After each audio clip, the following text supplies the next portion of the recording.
àwọn ènìyàn tí adániwáyé gbà fún wọ́n máa ń fira wọn sí ọ̀tọ̀, wọn kì í fẹ́ súnmọ́ ẹni tí ṣẹ̀ṣẹ̀ ń bọ̀ tó fẹ́ gbìyànjú láti jẹ èèyàn.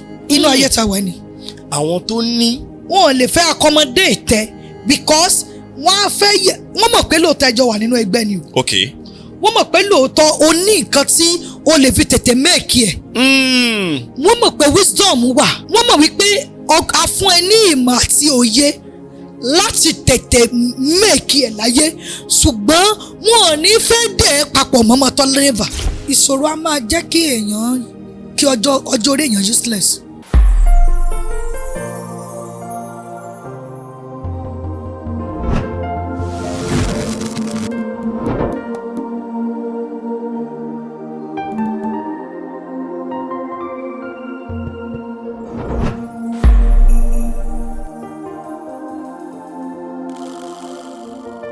Alright, welcome back on the show. Welcome to Smedia podcast.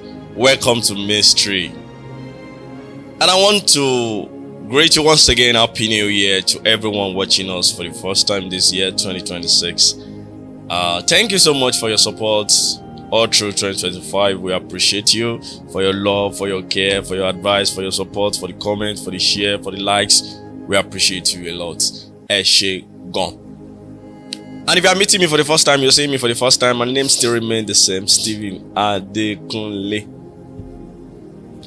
And I want to tell you with joy and my happiness, I'm celebrating my birthday this month. Wow. January. If you want to know the date, DM. And as you all know, we bring things about mystery. We discuss much about mystery of life. If you are watching us for the first time, that is what we discuss, and that's the title of this program, Mystery. And our followers always learn from our programs, which I will want you, if you are watching us for the first time, to learn as well. And please click on that subscribe button down there to subscribe on our channel for you to get notification when we are dropping our next video. And I want to urge you, please take your time to watch this program from the beginning to the end. From the beginning to the end, for you to learn and to understand things we're going to discuss on this show, on this program, with my amazing guests with me. Gẹ́gẹ́ bẹ́ẹ̀ dẹ̀ ṣe mọ̀, ẹ̀yin tẹ́ bá rí wọn for the first time, àti gbé wọn wá sórí ètò yìí. Wọ́n sọ̀rọ̀ gan-an lórí táwọn èèyàn dẹ̀ kẹ́kọ̀ọ́ lórí ẹ̀, especially lórí parents. Bẹ́yàn ṣe lè máa tọ́jú àwọn ọmọ. Mo gbà mọ́ mi. Exactly. Yeah, and a lot of people are blessed, and I want you to be blessed again on this show. Please take your time to watch this program, as I want to dive into this amazing program with my guest here. Mommy, àwọn aráalé, ẹ jẹ́ kí wọ́n mọ orúkọ yín lẹ́ẹ̀kan sí àti ìlú tí ẹ ti wá àti iṣẹ́ tẹ́ ń ṣe. Orúkọ mi ni Ewatomilola, ẹni ìtàn Arẹ́gbẹ́ṣọlá. Yadura Ewatomilola, Holy Mary, okay Jesus. Church mi wà ní Olódó ní ìlú Ìbàdàn, ní garage Olódó, bẹ́ẹ̀ ni church mi wà. Olódó ní Ìbàdàn bí báyìí. Okay. Mommy, most of the time, after that you see orí ètò, most of the time I go through your page, especially on TikTok. You do more of like motivation. Kò fẹ́ jọ bí gbà tẹ́ pé ẹ máa ń cancel àwọn ọ̀rọ̀ yín, ó máa ń cancel àwọn èèyàn. Ṣé ẹ lọ fún study lẹ̀ ni àbí ẹ ní ẹ̀bùn ẹ̀? Because àwọn ọ̀rọ̀ yín máa ń strong nígbà míì, and then mo tún wá take time láti study àwọn programs yín dáadáa. Ó fẹ́ jọ bí ẹni pé torí ẹni tí ò bá ní àwọn ìrírí kan kò lè máa mú àwọn ọ̀rọ̀ tẹ́ máa ń sọ yẹn jáde. God bless you, sir. Amen, sir. God continue to bless you. Amen. In Jesus' name. Amen. Nínú ìrìnàjò ayé yìí náà, ìrírí máa ń jẹ́ kí èèyàn strong. Ìrírí máa ń jẹ́ kí èèyàn strong. Ó máa ń jẹ́ kí èèyàn gbìyànjú láti tẹ̀síwájú nínú ṣíṣe ohun rere. Because ìrírí jẹ́ ohun tí ó máa ń fúnyàn ní faith and wisdom. Nínú ìrírí, ó máa ń fààyè gbàyàn láti di alágbára. Nínú ìrírí, ó máa ń fi àyè gbàyàn láti ṣẹ́rí ọkàn rẹ̀ lórí ohun tí ó ti nínú ìrìn àjò tó ti kọ́kọ́ jì sọ́fìn. Ó máa ń fúnyàn láti learn ju bó ṣe learn lọ. Torí àwọn àgbà máa pòwe kan, wọ́n lọ́mọ òjìyà ó lóun gbọ́n, àwọn àgbà níta ní tíṣà tó kọ́. Àárín tí ẹ sọ yẹn, ṣé téèyàn bá jìyà èèyàn lè gbọ́n ni? Èèyàn tẹ̀lé bàṣubàṣu. Kí lẹ sọ ma? Èèyàn máa tẹ̀lé bó ṣe bá ilẹ̀ ni. Ó dẹ̀ lè ṣílẹ̀ tẹ̀. Ó máa ń ṣe pé ó dẹ̀ lè ṣí tẹ̀, ó máa ṣí tẹ̀. Ó máa ṣílẹ̀ tẹ̀. Bí kì í ṣe pé ẹni tọ́lọ́ ń bá fẹ́ràn. Torí pé kò ní ìrírí rẹ̀. Ìrírí yẹn ó máa ń keep more strong. Ó máa ń jẹ́ kí èèyàn Ewatomi ẹni tó bá jẹ́ onígbàgbọ́ tẹ́lẹ̀tẹ́lẹ̀. Ó máa ń jẹ́ kí èèyàn kí ministry yẹn máa develop sí. Torí tẹ́lẹ̀tẹ́lẹ̀ ni wọ́n ní ìrírí máa ń gbé ní ṣubú. Wọ́n ní lágbájá rí ìrírí, ó dẹ̀ tara ìrírí rẹ̀ sọnù. Wọ́n ní tàmẹ̀dó ní ìrírí, wọ́n ní ó dẹ̀ tara ìrírí rẹ̀ kò dẹ̀ dìde mọ́. But now, and I believe pé ìrírí kan, méjì, mẹ́ta ó yẹ kó máa sún yàn síwájú ni, kò yẹ kó máa dáni padà sẹ́yìn. Ìrírí challenge ó yẹ kó máa sún yàn síwájú ni, kò yẹ kó máa dáni padà sẹ́yìn. Kò yẹ kó máa dáyàn padà sẹ́yìn. Ìjẹ́ lè bá wa tú àárín yẹn. God bless you, sir. Amen. According to ìlàkọjá tí mò ń là kọjá ní ìgbà gbogbo, ní ọjọ́ gbogbo, ó ń mú mi tẹ̀síwájú nínú báwo la ṣe ń gbé ìgbé ayé. Mọ́mí, ẹni sọ̀rọ̀ ẹni according to ìlàkọjá tẹ́ ń là ní ìgbà gbogbo, ní ìgbà gbogbo, ní ọjọ́ gbogbo, ní ọ̀sẹ̀ gbogbo, ní àkókò gbogbo, ó ń mú mi strong. Ìjẹ́ yẹn máa la ìlàkọjá ní gbogbo ìgbà rí? Ìdí ni pé bí ògo bá ṣe pọ̀ sí ni èèyàn ṣe máa rí ìrírí sí. Most of time, ẹlòmíì gan lè pàdé àwọn tó máa fẹ́ tapo sí àlá rẹ̀ látàrí ibi tó fẹ́ dé. Ṣùgbọ́n tó bá ti jẹ́ kékeré yẹn wé òun down, kò ní lè débi kankan. Kò ní lè débẹ̀.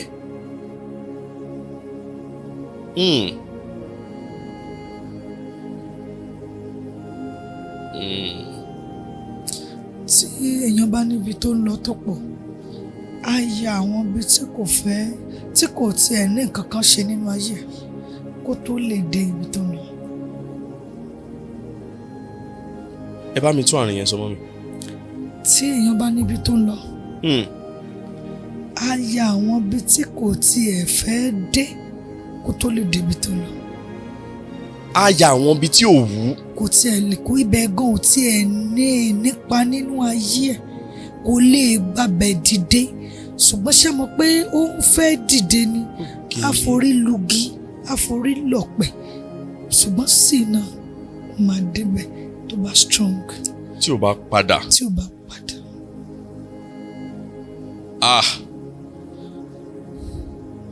Mọ́mí, àwọn ọ̀rọ̀ tẹ́ ń sọ yìí, ẹni tó bá ní òye dáadáa.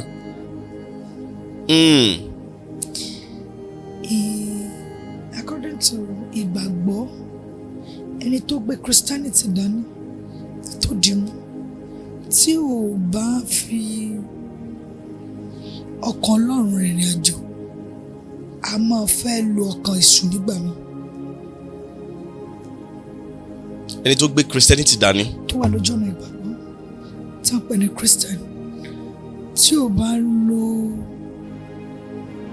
ẹ̀mí Ọlọ́run tí kò strong látàrí ìlàkọjá àti ìdánwò gbogbo ìgbà, ìdánwò àsìkò, ìdánwò ọ̀sẹ̀, ìrírí ayé tí ò bá ti lè gbìyànjú láti dúró á fẹ́ yà kúrò lójú ọ̀nà ìgbàgbọ́. Kò sí ẹni tí ń sin Ọlọ́run tí máa ń rí àwọn nǹkan kan tí ò bá strong á padà lẹ́yìn Ọlọ́run.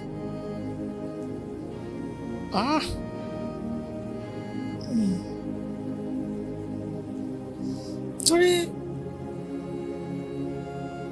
ọ̀nà tó máa jẹ́ kó padà ni pé a rí nírí pé ìjẹ́ Ọlọ́run dóhùn wọn mọ̀. Ok, ìjẹ́ àdúrà mi ń gbà gan. Ǹjẹ́ gbogbo bí mo ṣe ń bẹ Ọlọ́run jẹ́ ń gbọ́? Ẹ ti rí ìránṣẹ́ Ọlọ́run tó pàṣẹ sínú ayé ènìyàn tí wọ́n bímọ, tó ń lọ́kọ, tó ń ṣàbíamọ, tó ń dẹ̀ bímọ, tí ò bímọ rí, tí ò lọ́kọ rí, tí ò ṣàbíamọ rí, tó ní ẹ̀ ń gbàdúrà fún yàn pé ẹ gbọ́ ọ̀rọ̀ Olúwa, ẹ lọ bímọ, tí wọ́n dẹ̀ ń ṣàbíamọ, tí a dẹ̀ fìgbà kankan dùn nínú rí láyé lọ́jọ́ tó ti wà nínú ìgbàgbọ́.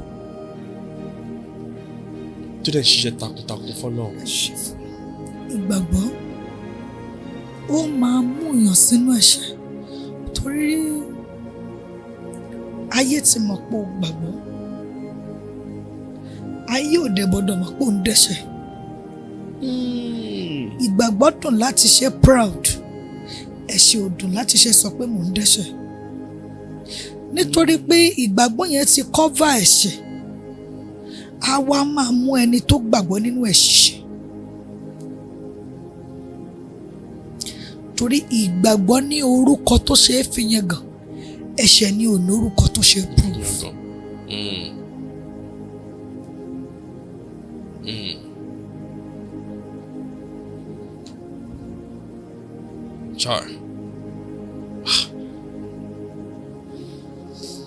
Wọ́n tí wọ́n bá ní o gbàgbọ́,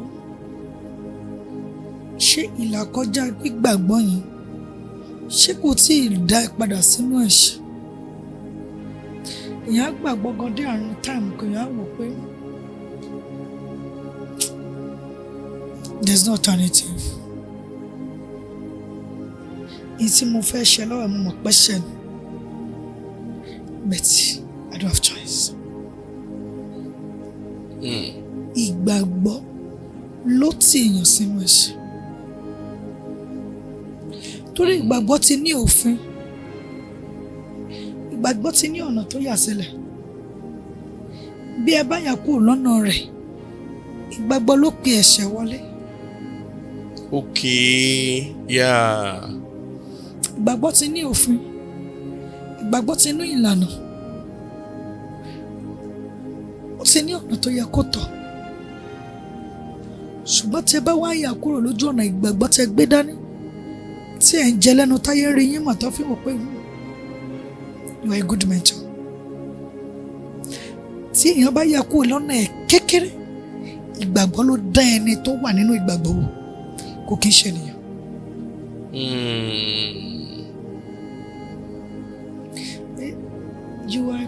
You call yourself you are a Christian.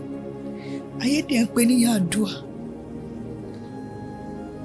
Tí a bá dán ìgbàgbọ́, tí Sátánì bá dán ìgbàgbọ́ náà wò, bó o ló ṣe dúró?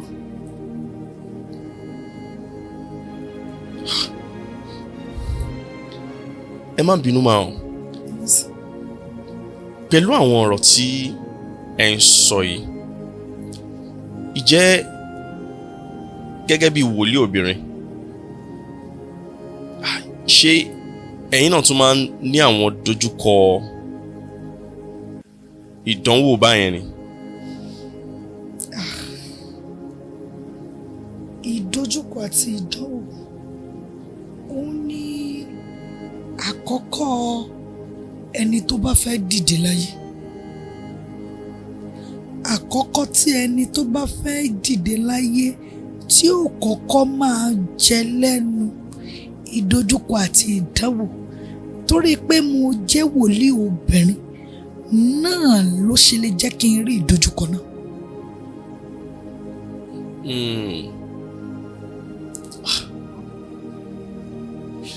Torí pé mo jẹ́ wòlíì obìnrin náà, ìkọ̀kọ̀ ń fọ́nì tó jẹ́ pé púpọ̀ nínú wòlíì lóbìnrin dé kì í sábà ní ibùjókòó.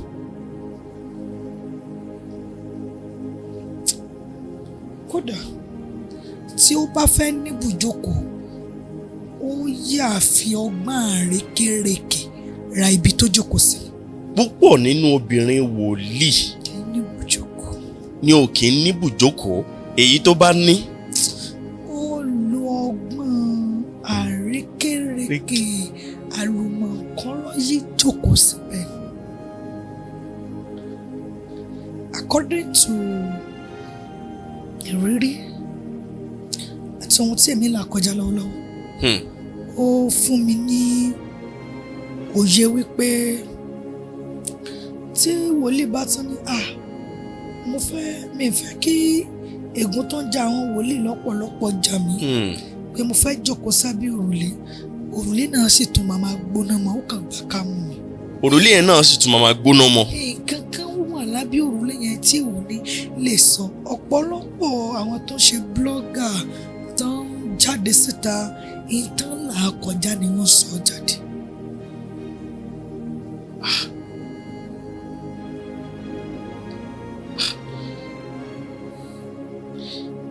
Èmi máa ń wò pé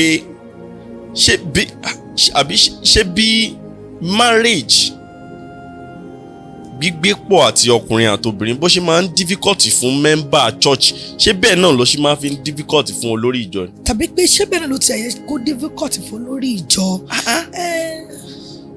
Ṣé ní apart from that pé ìgbéraga tàbí mo tó báyìí, apart from that yẹn, ìfẹ́ tó wà lẹ́ni tó jẹ́ pé kò kí ń ṣe wòlíì tó ní ìgbéraga tọkọ ẹ̀dẹ̀ mẹ́ntẹ́nẹ̀, tó rúdù tọkọ ẹ̀dẹ̀ wò pé èmi ni mo ní, tí wọ́n máa fẹjọ́ ẹ̀sùn tá máa ní ẹ ṣáà bá mi fi sílẹ̀, ìdánwò tó lọ ń dà sí mi lágbádá ni. Ṣùgbọ́n kì í ṣe ti wòlíì o, pé wòlíì obìnrin àbí wòlíì ọkùnrin tó bá fẹ́ gbìyànjú láti fi rẹ̀ sínú ìgbéyàwó yẹn, a ti fẹ́ kú sí ayé.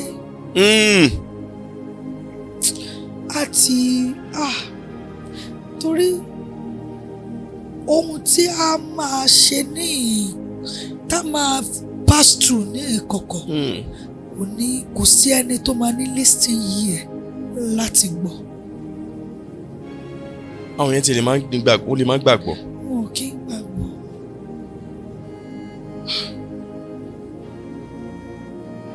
Kí ló ń fà á? Kí ni nǹkan tó ń fà á tó fi ń rí báyẹn? Ṣé o ti sọ síwájú sà pé ìgbàgbọ́ ló mú ogun wá? Ṣé kò wá ní padà dá ni?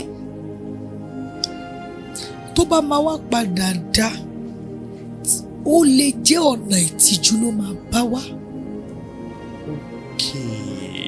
Ọ̀nà ìtìjú, ọ̀nà tí àwọn èèyàn máa fà lọ́tún fà lósì, ó wá lè jẹ́ gbà tí iṣẹ́ ìránṣẹ́ gan bá sọ̀rọ̀ ògo ni. Ìtìjú bíi pé wọ́n máa ní ẹ̀yin ṣẹ́yìn lẹ́yìn ká bá nídìí. God bless you, sir.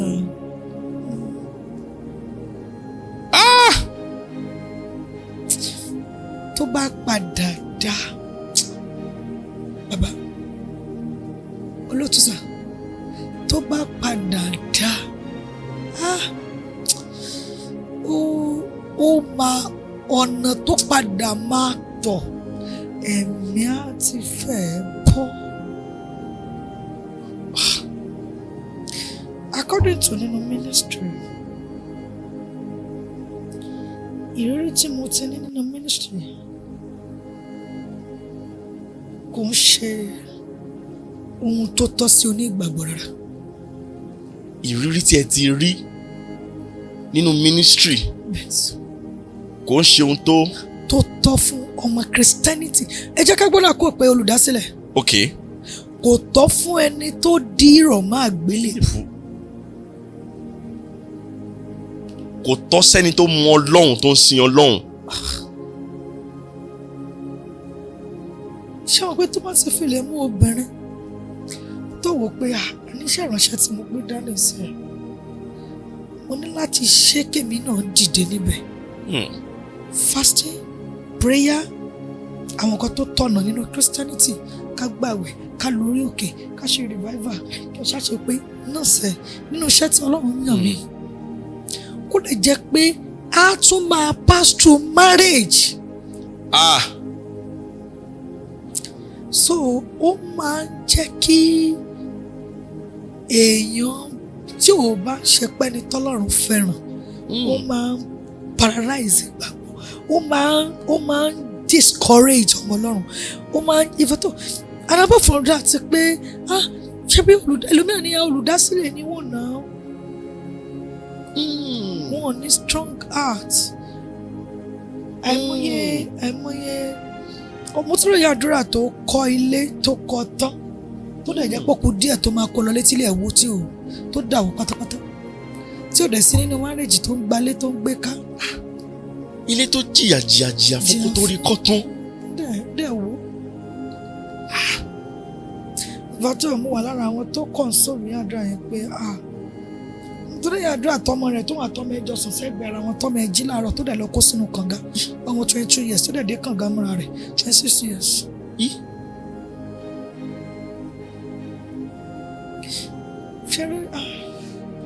Ministry ṣé mo pé tí ẹni tí ò bá gbé àgbélébù dání tó bá fèsì nǹkan kan ó lè find another alternative. Bẹ́ẹ̀ ni sà, bẹ́ẹ̀ ni ma. Ẹ tí ò gbé ministry dání tó bá wà nínú challenges kan, bẹ́ẹ̀ ni, tó bá fẹ́ wò pé àánú ṣe mọ̀ pé ó ṣe páyé máa bí léèrè pé báwo lẹ ṣe ṣe lé. Wọ́n ti mọ̀ pé ìlànà náà ló wà dé kò lè ní problem ẹ̀ bẹ̀sẹ̀ tó bá tiẹ̀ sọ láàrin ọjọ́ mẹ́ta ọmọ àtán. Ṣé ní nǹkan tá a gbé dání tí wọ́n bá gbà ìránṣẹ́ Ọlọ́run mọ́ lọ́nà. Oh God of mercy.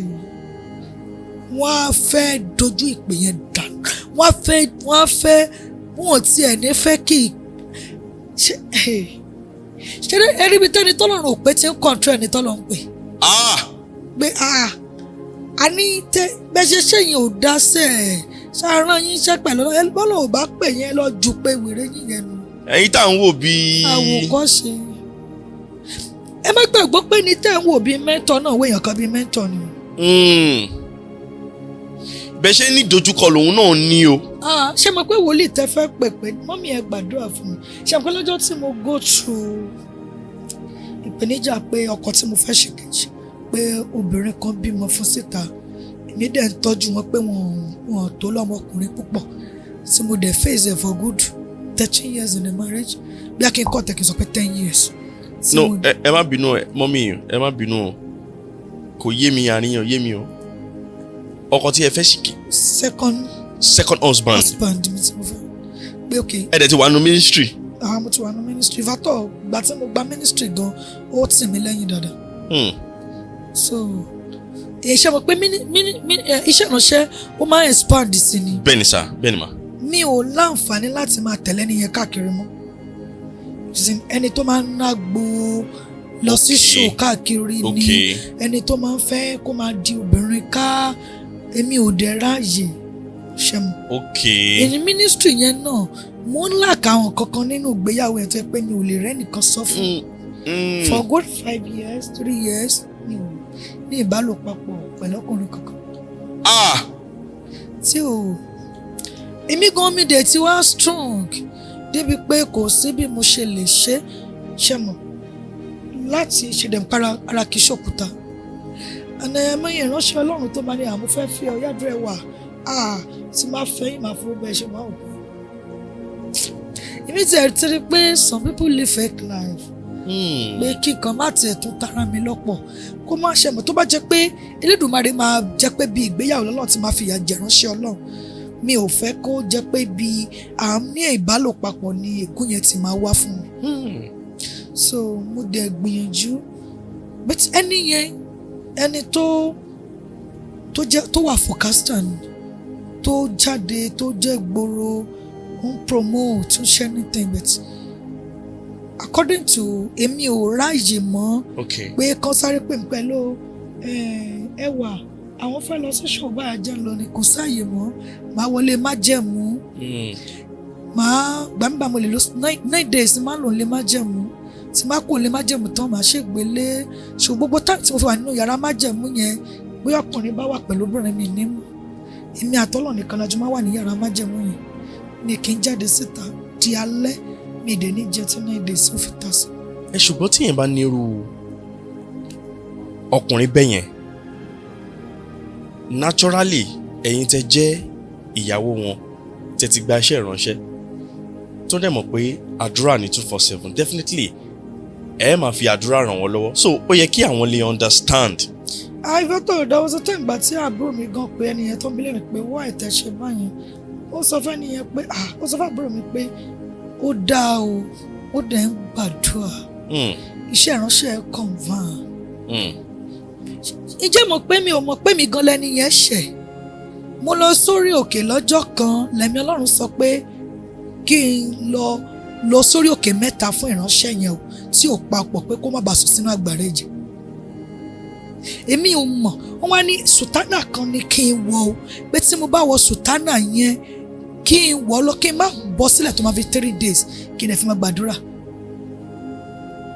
kí n dẹ̀ wà nínú àwẹ̀ kí n dẹ̀ make sure pé wòlíì 3 ṣù lè fẹ́ nìyẹn ìgbà tí nìyẹn ń bọ̀ láti torí ẹni jẹ́ni tó máa ń kiri káàkiri from jumping to jumping ni so ìgbà tí nìyẹn ń bọ̀ láti travel ni accident yẹn ṣe ní táyà ọ̀yọ́ lórí eré so èmi dẹ̀ ti gba àwẹ̀ tàrí wá pè mí pé ìfẹ́ tó ọjọ́ kan náà àwọn ẹlẹ́mìí mi kan gòkè church tán ní kẹ́ni yẹn tú àṣírí pé ẹni yẹn ṣe nǹkan kọ̀kọ̀ pé ó tún tó ṣe ní kọ̀kọ̀ fún mi ìyẹn dọ́nà lóhùn ṣe nǹkan kọ̀kọ̀ èmi ò láìkí mẹ́sẹ̀gì púpọ̀ èmi fẹ́ràn ká sọ̀rọ̀ Ọlọ́run kí kán máa bèrè pé èmi ò fẹ́ràn because báwọn ẹlẹ́mìí mi ṣe máa ń gòkè máa sọ máa gòkè o gbogbo pẹ́ ń gòkè ẹ tún máa kó mi sí ìnáwó ni bẹ́ẹ̀ èmi believe pé ẹ jẹ́ ká gbàdúrà so gbàtẹ́ ẹlẹ́mìí mi kan sọ̀rọ̀ yẹn lára àwọn wòlíì mi tó kúrò lábẹ́ mi tó ní ìránṣẹ́ mi nǹkan kan wà tó ń ṣe ní kọ̀kọ̀ ìránṣẹ́ ìyarí ni ó lóun ṣe kọ̀kọ̀. ṣé dárí tí obìnrin bá nífẹ̀ẹ́ àti pé tó tún láwọn fámìlì tó dára àwọn fámìlì mi nígbàgbọ́ pé tí mo gbé dání wọn fẹ́ kí nǹkan kan rè ṣubú wọ́n wá láti máa fún mi nímọ̀ràn pé ṣáàtì ẹ̀ fi ṣe bodyguard. ṣé mo dáwọ́ sọ́tọ́ ìgbà tí mo wà lábẹ́ òrùlé ẹ̀yẹn náà èmi náà tún wò pé kí n máa wá ìgbìyànjú bóyá mo tún lè rí ẹlòmíì kí n má kúrò because mi like single mother mi like gbé ayé à ń dágbé so gbogbo trial yẹn náà kọ́ ni trial yẹn kọ́ ni bí kí n pàdé èèyàn kó ní kí n fóun lówó mo ti pàdé ẹnìkan ní social media tó lọ́mọ mo fẹ́ ṣẹ̀zán tó ní kí n kó wá mo pàdé ẹnìkan náà ní social media tí ìgbà tó máa tiẹ̀ máa wá bá mi àwọn ọmọ ẹni bẹ̀rẹ̀ sí ní pè mí táwọn ọmọ ẹni àwọn fẹ́ sọ̀rọ̀ dáàdì fún mi dáàdì àwọn ló pa mọ́mí àwọn all this stuff so ṣé rí ìgbéyàwó àti ìpè fún obìnrin àtọkùnrin mo ṣáà obìnrin nìkan la máa passive àmọ́ yẹn ìránṣẹ́ Ọlọ́run tí mo lè sọ tó jẹ́ pé tí ó jẹ́ pé iṣẹ́ ìránṣẹ́ wo gbà kán máa déètì ara wọn tán déètì ara wọn tó jẹ́ pé tán bá dẹ̀ ń sọ̀rọ̀ bẹ́ẹ̀ máa wò pé daddy good mommy good tó dẹ̀ jẹ́ pé wọ́n ń déètì ara wọn wọ́n ń ṣe ohun tí kò tọ́ láàrin ara wọn tó jẹ́ pé ìtàdẹ̀gbé dání gan kò fẹ́. tó ń preach tó ń gbàdúrà tí ò wá tún wá ní peace of mind. Ewatomi ṣé mo like irú revival tí mo ṣe kọjá yìí kò yẹ kí n ṣe mọ́ revival tí mo máa ṣe kú bóyá bíi 4 days later 4 days before revival ni mo gba ìpè tán ní lágbájá ti fẹ́yàwó wọn sọ fún yín wọn ṣe bá wọn ṣàwó mo bàjẹ́ gan so mo ní láti sọ fọ́nrán àbí kí n gbogbo ìpolówó tí mo ti polówó àbí kí n sọ pé mi ò ṣe mọ́ ni mo ti sanwó olórin Ewatomi débi tí kinní yẹn gan avert mi dé olórin gan lálẹ́jọ́ yẹn iṣẹ́ ìránṣẹ́ alẹ́ ẹjọ́ yẹn gangan on the ọjọ́ Monday tó jẹ́ on the 29 Monday 29 tí revival yẹn máa bẹ̀rẹ̀ a wà lórí program là ń ṣe program lọ́wọ́ ní generator lock ní òṣìṣẹ́ mi bí olórin ṣe dé báyìí pé kó play báyìí àárí generator yẹn ojú títí tó lórin fi padà. olórin tó gbá $1 million. àárí generator ṣe mo pé mo ronú nǹkan tí mo tún pass through. bẹ́ẹ̀ni. ìjọ yẹ kí ìdánwò generator tó dé before kíndé tó wọnú kí àṣírí bóyá ọkọ fẹ́yàwó pamọ́ yẹn bóyá ọkọ bímọ síta yẹn kó tó tú because ẹni tó ṣerú ẹ̀ yẹn ẹni tí mo dúró tì gan ni tí ò tó ṣàìsàn tí mo gbé ká tó ní ìjà tó ní ìrírí tó jẹ́ pé one hospital to another hospital mi ìrá àwọn ọmọ ẹ̀ kankan gan kó dúró tì èmi nìkan ni mo dúró tẹ́ pé tẹ́ni ẹ bá máa dúró báyìí ẹni á ti wet sí gbogbo ara tí ò lè dá dúró. ṣé ni wọ́n ní mẹ́sẹ̀gì pé kí n lọ sórí òkè 7 pẹ̀lú àwẹ̀ 7 kí n dẹ̀ tún gbé òróró dání kí n bùn gbogbo ṣẹ̀dá ènìyàn sórí òkè yẹn ni mo lọ fún 7 days tí mo lọ gbàdúrà pé Olúwa jẹ́ kí program yìí ó ṣeé ṣe ẹ wo stress orí òkè 7 orí òkè ẹyọ kọ̀ọ̀kan 7. Oh God, èmi pẹ̀lú pásítọ̀ tó wà ní church lájọ rìn àwọn méjèèjì lájọ rìn àjò rìn. Oh God, ìlàkọjá yẹn pọ̀. Ìjọba wò pé ìsọjí tí mo tún da gbogbo tí mo tún ní sí. Oh God, Sátánì mú ìgbàlà rẹ̀ jẹ lọ́jọ́ náà. Àṣẹ generator yẹn tí. Ìrìn instrumentalist tí mo gbà ní $250,000. Sound. Ọlọ́run generator lọ kò ṣiṣẹ́. That time tí mò ń fèsì ọkọ cheat ọkọ cheat. That time tí mò ń fèsì pé táwọn èèyàn ń pè mí lọ́tún ló ṣe bá máa kọ sílẹ̀ fi sílẹ̀ ṣe bí wọ́n ti fẹ́ lómi iná kan tó fẹ́ kò jáwọ́ fún mi pò lóbìnrin lè kò sọ fún mi. For real. Wọ́n sọ fún mi pé ìyàwó àwọn kù ní kí n tó fẹ́ wọn. Wọ́n sọ fún mi pé àwọn níyàwó. Aṣọ níyàwó 2 pamọ́. Jésù. Tó fi di after wedding wọ́n sọ fún mi. So ariwo tó ń pa ni pé. Sorry ma, ẹni tó fi di after wedding. Wọ́n sọ fún mi. You did wedding. Mo ṣe wedding. Wedding mi gan tó bá wedding mi wá ni pé mo ká wọn pẹ̀lálẹ̀. Mo lọ ṣe low sperm test fún wọn pé ó yẹ kí n ti lóyún kí ló fà á. Mo wá ń bọ̀ láti hospital tí mo ti lọ ṣe test. So gbà tí mo wá délé lọ́jọ́ yẹn tí mo délé padà pé kí n lọ sùn ní bikeman tó gbé ọmọ mi tí mo bí tó gbé wá láti hospital tó gbé láti school bikeman wá ní àwọn ọmọ mi lópin dé so gbà tí màá fi dé open day rẹ̀ mo dé open day wọn mi ò rọ́kadà tó máa gbé mi padà sí shop so tí màá máa bọ̀ torí gbà yẹn mo ní shop tí mo ti ń ta oṣù foodstuff. Okay. Tí màá máa bọ̀ láti shop mi báyìí mo ń lọ sí shop mo máa kó ní school ọmọ mi mo kọ̀ rẹ́ ni etí ó fi di mọ́tò reverse jáde so tẹ́ni máa fi di mọ́tò reverse jáde máa wò pé irú aṣọ tẹ́ni wọ̀ mo ní irú mọ́tò lágbájá lẹ́yìn tó ní mi fẹ́ dárúkọ lórúkọ lẹ́nu yẹn so irú mọ́tò lágbájá lẹ́yìn ìgbà tí mo fi máa gbé mọ́tò yẹn jáde ẹni yẹn jáde láti inú ilé obìnrin tó ń fẹ́ ẹni tí mo sáré lọ gbé low sperm test fún doctor so ìgbà tí màá jáde kúrò ní tí màá rí wọn báyìí mi wà okay mọ́ gbogbo nǹkan ló ń ṣe so àwọn fámìlì mi ó ṣáà pẹ́ẹ́tì mi pé wọ́n ṣáà wà nínú ilé ọkọ bàbá ọmọ mi ṣé mo fẹ́ láàárọ̀ ọjọ́ náà èmi ni mò ń ṣe fún so wọ́n ṣáà wà lábẹ́ òrùlé so mo wá lókè mọ́ tó bá fẹ́ ká fẹ́ra padà tó pé kán má ṣe ìranù mọ́ a máa ṣe wedding ni ó bá láwọn ti bọ̀ so máa ṣe wedding sọ fún mi pé ìyàwó kan ní táwọn fẹ́ ó lọ kejì táwọn fẹ́ ó lọ ìyàwó táwọn kọ́kọ́ fẹ́ láàárọ̀ ọjọ́ àwọn ó ti kú so. tẹ́ni yóò dẹ̀ kú. ìyẹn ti kú. Okay. So later náà ní 2 nínú ilé.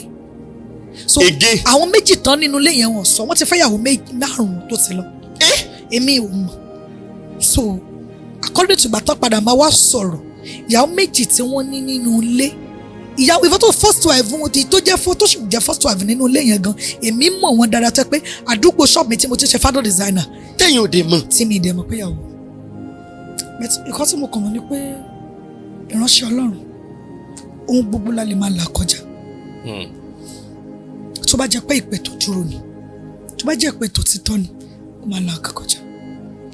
Mọ́mì kí a tẹ̀ tó continue gan mo fẹ́ béèrè ṣé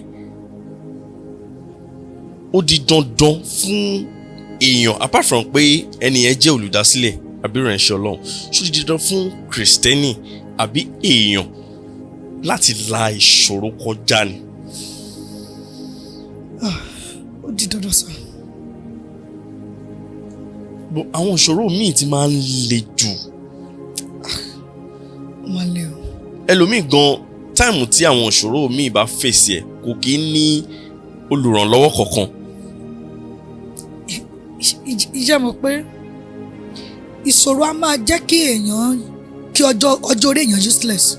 Ìṣòro ò mọ bó o ṣe dàgbà sí.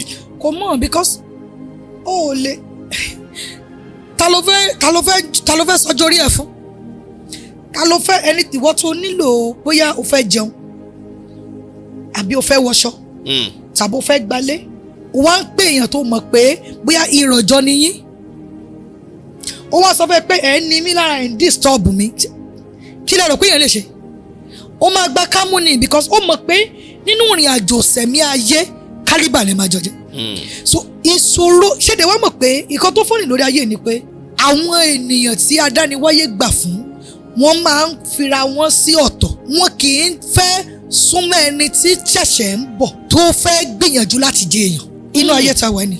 Àwọn tó ní. wọn ò lè fẹ́ accommodate tẹ because wọ́n mọ̀ pé lóòótọ́ ẹjọ́ wà nínú ẹgbẹ́ ni o. Okay.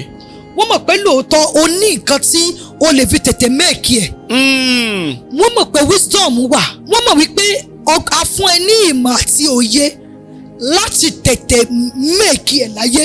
Ṣùgbọ́n wọn ò ní fẹ́ dẹ̀ ẹ́ papọ̀ mọ́mọ́ tán never. Wọn ò ní fẹ́ associate ara wọn pẹ̀lú ẹ̀. Ìfàtọ̀ tó bá fẹ́ accommodate ẹ gan, wọ́n á máa jẹ́ kó yí ẹ pé àwọn jù ẹ lọ. Ǹjẹ́ ni tí ò ní nǹkan tí yóò fi defend ara ẹ̀ ṣáma sọ pé òun fẹ́ kú ṣẹjọ́. Evidence ló mú yàn láti ṣẹjọ́. So o jẹ́ Christian adé sínú ayé ṣá whatever adé sínú ayé o kò fẹ́ dìde kò má ní nǹkan kan àwọn àgbà náà ní okùn kì í gùn kó má níbi tó ti gùn wá. Kò sí pé èèyàn ṣe máa ní ìlàkọjá láyé tí ó máa mẹ́ẹ̀kì ẹ̀ láyé tí kò ní níbi tó lágbára láti rìn. Yálà bóyá àwọn fámìlì ẹ̀ ti lè bá la ogun yẹn kọjá tí òṣèré àwa tá à ń là fúnra wa. Kíní yẹn lẹ́nìkan sọ fún mi lọ́jọ́ kan ó ní àṣebí àwọn kan wà tá a mọ̀ tó jẹ́ pé àtìgbà kékeré gan tán fi ṣoríire tán fi ṣe wọn ò làṣòro kankan kọjá. Kò sí kankan tán là kọjá. Ó máa ń ṣẹlẹ̀ bẹ́ẹ̀. But ẹni tó ní okùn tó gùn wá yẹn àwọn tó gùn jáde láti abẹ́ wọn ti rìnrìn àjò. Okay now ṣé mi tó jẹ́ pé mo fi gbogbo ẹnu sọ fún yín sàn mi ò gba 500 lọ́wọ́ ọkùnrin rí láyé mo dẹ̀ ń ṣe tó dáa fúnra mi mo ra lẹ̀ church mi mo dájọ́ ra mi ní méjì mẹ́ta so ṣé mi tí mò ń ṣe ìgbìyànjú kí n tó jẹ́ èèyàn tí mò ń fi owó mi mò ń dájọ́ mò ń gbìyànjú mò ń fi ra nǹkan ìní ra mọ́tò sí ra lé ra lẹ̀ so ṣé mi wá ní ìwọ tó jẹ́ pé bó ṣe ń jí láàárọ̀ ọjọ́ rẹ láyé ló ti bọ́ sọ́wọ́ adé orí ẹ̀ lọ́kọ ẹ ti kọ́lé ló ti forúkọ àwọn ọmọ sí ló ti wà nínú ìgbéyàwó ìyá ọkọ ẹ ti ṣiṣẹ́ sílẹ̀ ẹgbẹ́ náà sì irú ọmọ mi sì ò níyà jẹ mọ́ torí gbogbo tọ́mọ mi fẹ́ fèsì nínú ayé mo ti bá fèsì ẹ̀. According to mo pé bàbá ọmọ mi ní àná mo ní láti ọdún yìí ó ti ẹ̀ bèrè ọmọ yẹn o wọ́n tó jẹ́ pé mo mọ̀ pé òní torí ìyàwó títí ẹ̀gán máa ń bèrè lọ́wọ́ mi ìyàwó bàbá ọmọ mi á pè mí òun fẹ́ jẹ òun fẹ́ raṣọ ebi ń pa òun sick bàbá ọmọ mi tí mo kọ sílẹ̀ fún mi ọmọ mi yẹn sì bí 14 years. So ṣé mo pẹ́ ní tí ò ní kò lè bẹ̀rẹ̀ pé ṣé bọ́ mo kọ́ àwọn ọmọ wà nínú ọlùdé náà ó pé ó béèrè ọmọ gan ló sọ pé because ìgbà tó bá ìjákulẹ̀ pàdé lọ́dọ̀ bàbá yẹn so memory ẹ̀ wá ní my mommy let me call my dad so mo á pè so gba tí èmi mo ní láti ní consent number kò tó di pé wọ́n béèrè owó mi ti block wọn so wọ́n ní kàn pé ìgbà tí wọ́n mú ó tiẹ̀ béèrè ọ̀hún kí n má bínú ó tiẹ̀ get ara wọn so ṣé mo pé obìnrin tó jíǹde ayé ẹ̀ tọkọ ẹ̀ fún kọ́kọ́rọ́ mọ́tò tí ọkọ ẹ̀ tó jẹ́ pọ́kọ ẹ̀ ló ń sanwó lé ẹ mọ yéèsì tí mo ti ń dá sanwó lé bọ̀ ní sà ẹ mọ yéèsì tí mo ti ń sanwó ṣọ́ọ̀bù fún ara mi. kí ló dé jẹ́ pé ẹni tó bá ń gbìyànjú fúnra ẹ̀ láti jẹ́ èèyàn fúnra ẹ̀ ló máa ń fèsì nǹkan tó le. ìyẹn náà ni because ṣé mo ẹni tó ń gbìyànjú tó láti jẹ́ èèyàn fúnra rẹ̀ yẹn òun ló yẹ kí adániwáyé tètè máa dé ìgbìyànjú ẹ̀ ládé. Ìṣèkà 7 ìwé Ìṣèkà 7. Kí lẹ sọ? Ìwé Ìṣèkà 7. Ok. Ó ti sọ̀rọ̀. Gbogbo ènìyàn kọ́ nínú ayé òun láṣẹ tètè dé àdúrà rẹ̀ ládé. Gbogbo ènìyàn kọ́ àdúrà ń gbà ṣùgbọ́n nǹkan kan á máa délé àdúrà láti gbà. Ṣé pé lómi á ní òun ṣiṣẹ́ lọ́dọ̀ wòlíì ààyè àdúrà yẹn gbá mi mo máa náwó o kò dẹ̀ ṣiṣẹ́ o yàdúrà kọ ìgbìyànjú ló ṣe bàbá àdúrà yẹn mo ti náwó gan àwọn náà gbìyànjú ni. ó lẹ́ni tó ń fi àṣẹ sí. ṣe sí ohun gbogbo nígbà tí àkókò wà fún. tí ò bá ti tásìkò tiẹ̀ kò lè gbà. ṣiṣẹ́ so wọ́n dàbẹ́ ni pé ṣé mo ní mú mi ṣe gbé ìgbé ayé kan ní social media ká máa polówó à ń tọ́ṣẹ́. èmi ò fẹ́ràn rẹ̀ ìbátan débi tí Elédùmarè fún mi lẹ́bùn dé mo lè ṣe ọṣẹ ìyọnu 120 lórí torí màá dìde sùn lọ́lọ́run á gbé iṣẹ́ yẹn wá fún mi egbògi Ọlọ́run á gbé wá fún mi mo kàn lè sùn kíkan ríra mi pé ó yá lọ jẹ́wé báyìí wọ́n jọ ẹni tó lẹ̀mí mi ṣùgbọ́n mo rí ní rí pé ṣé mo ayé ń bẹ o ayé wà ayé ò sí náà lọ́ọ̀kì jẹnẹrétọ̀ ọmọ mi lórí nígbà mo fẹ́ ṣe revival ní jẹnẹrétọ̀ lọ́ọ̀kì ṣé kò yẹ kó lóun rí i pé mò ń fèsì nǹkan kan nínú ìgbéyàwó tí mo tún ní kí tún rà mo tún torí òkè dé mo tún wá fẹ́ ṣe revival on the 29 jẹnẹrétọ̀ tún lọ́ọ̀kì olórin tí mo fi $500,000 gbà kò lè ṣiṣẹ́. kékeré ni nǹkan tẹ́lòmíì gan là kọjá ọ tó ti ń blame Ọlọ́run. ǹjẹ́ mo pé nǹkan tí mo là kọjá ní 2026 2025 ta ló tán yìí ó yẹ kí n bọ́ sí social media kí n wá máa ka ìtàn mi ṣùgbọ́n bàbá ó máa bẹ́ẹ̀ ti pè mí àti pẹ́ni tó lójú tí.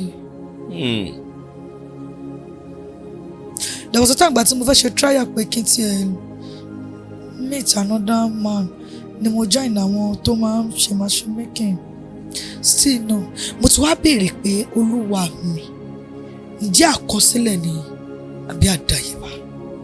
ṣé àwọn kan wà tí ó wá sáyé tí wọn dẹ̀ ní adé orí ni because bí mo ṣe wò pẹ̀lú ìrírí díẹ̀ tí mo dẹ̀ ti ní especially lẹ́nu iṣẹ́ yìí pẹ̀lú ìrírí àti bí àwọn èèyàn ṣe máa ń sọ àwọn nǹkan tó ń go through ó wọ́pọ̀ nínú obìnrin tí wọ́n ti ní ìjákulẹ̀ látọ̀dọ̀ ọkùnrin.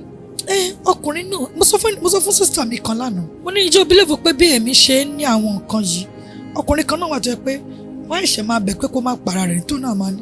bàbá orí là bá dìrọ̀ mọ́ ẹlẹ́dàá mi ní gbogbo ìgbà tó máa rìn nínú ayé má gbàbọ̀dé.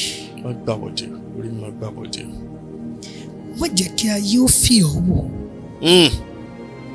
torí bí orí bá gbàbọ̀dé á dàbí ẹni pé èèyàn ò mọ̀rọ̀ sọ á dàbí ẹni pé èèyàn ò mọ̀ nǹkan ṣe á dàbí ẹni wípé èèyàn ò tiẹ̀ gbọ́n.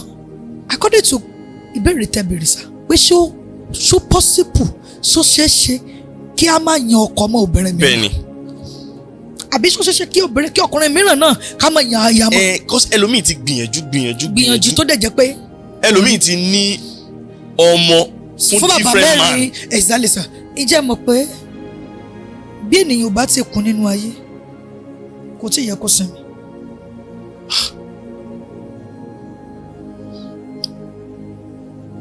torí tá a bá sọ wípé èèyàn mi kọ́ kú lẹ́nu ọjọ́ mẹ́ta ẹ̀ according to tó gba ẹ̀mí rẹ̀ ni pé ń dágbé kò ṣàbíamọ́ kò lọ́kọ ó dẹ̀ ń dàsùn depression ó ń dájí ó tún wá jólórúkọ jólókìkí èèyàn mélòó ló fẹ́ sọ fún pé mo mọ̀ ń fèsì nǹkan yìí.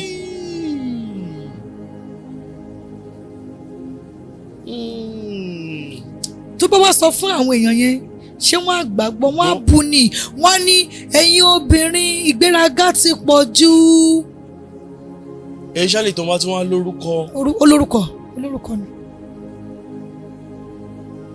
ìgbéraga ti pọ̀ jù ní ẹni àwọn tó jẹ́ pé sátánà gbé dání tó ní ìgbéraga pọ̀ bóyá fọkùnrin ṣakọni.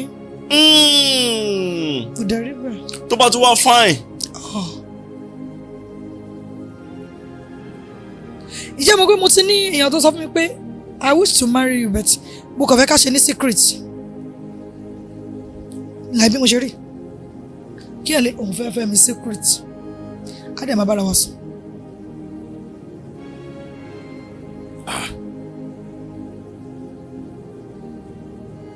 kí ná rò débẹ̀ kí ló ṣẹlẹ̀. ìtumọ̀ ẹ̀ ni pé ṣé mo pé òun kọ́ o. ok. ẹ̀jẹ̀ ń borí mi léèrè. pé bó ló ṣe yàn pé. náà ǹjẹ́ ẹ mọ̀ pé orí là bá bọ́ ká fòrìṣà sílẹ̀. ẹ̀jẹ̀ ń borí mi léèrè pé bó ló ṣe yàn pé. báwo lèèyàn ṣe máa wo tó máa rí ẹwà báyìí tó máa ní secret mo fẹ́ fẹ́.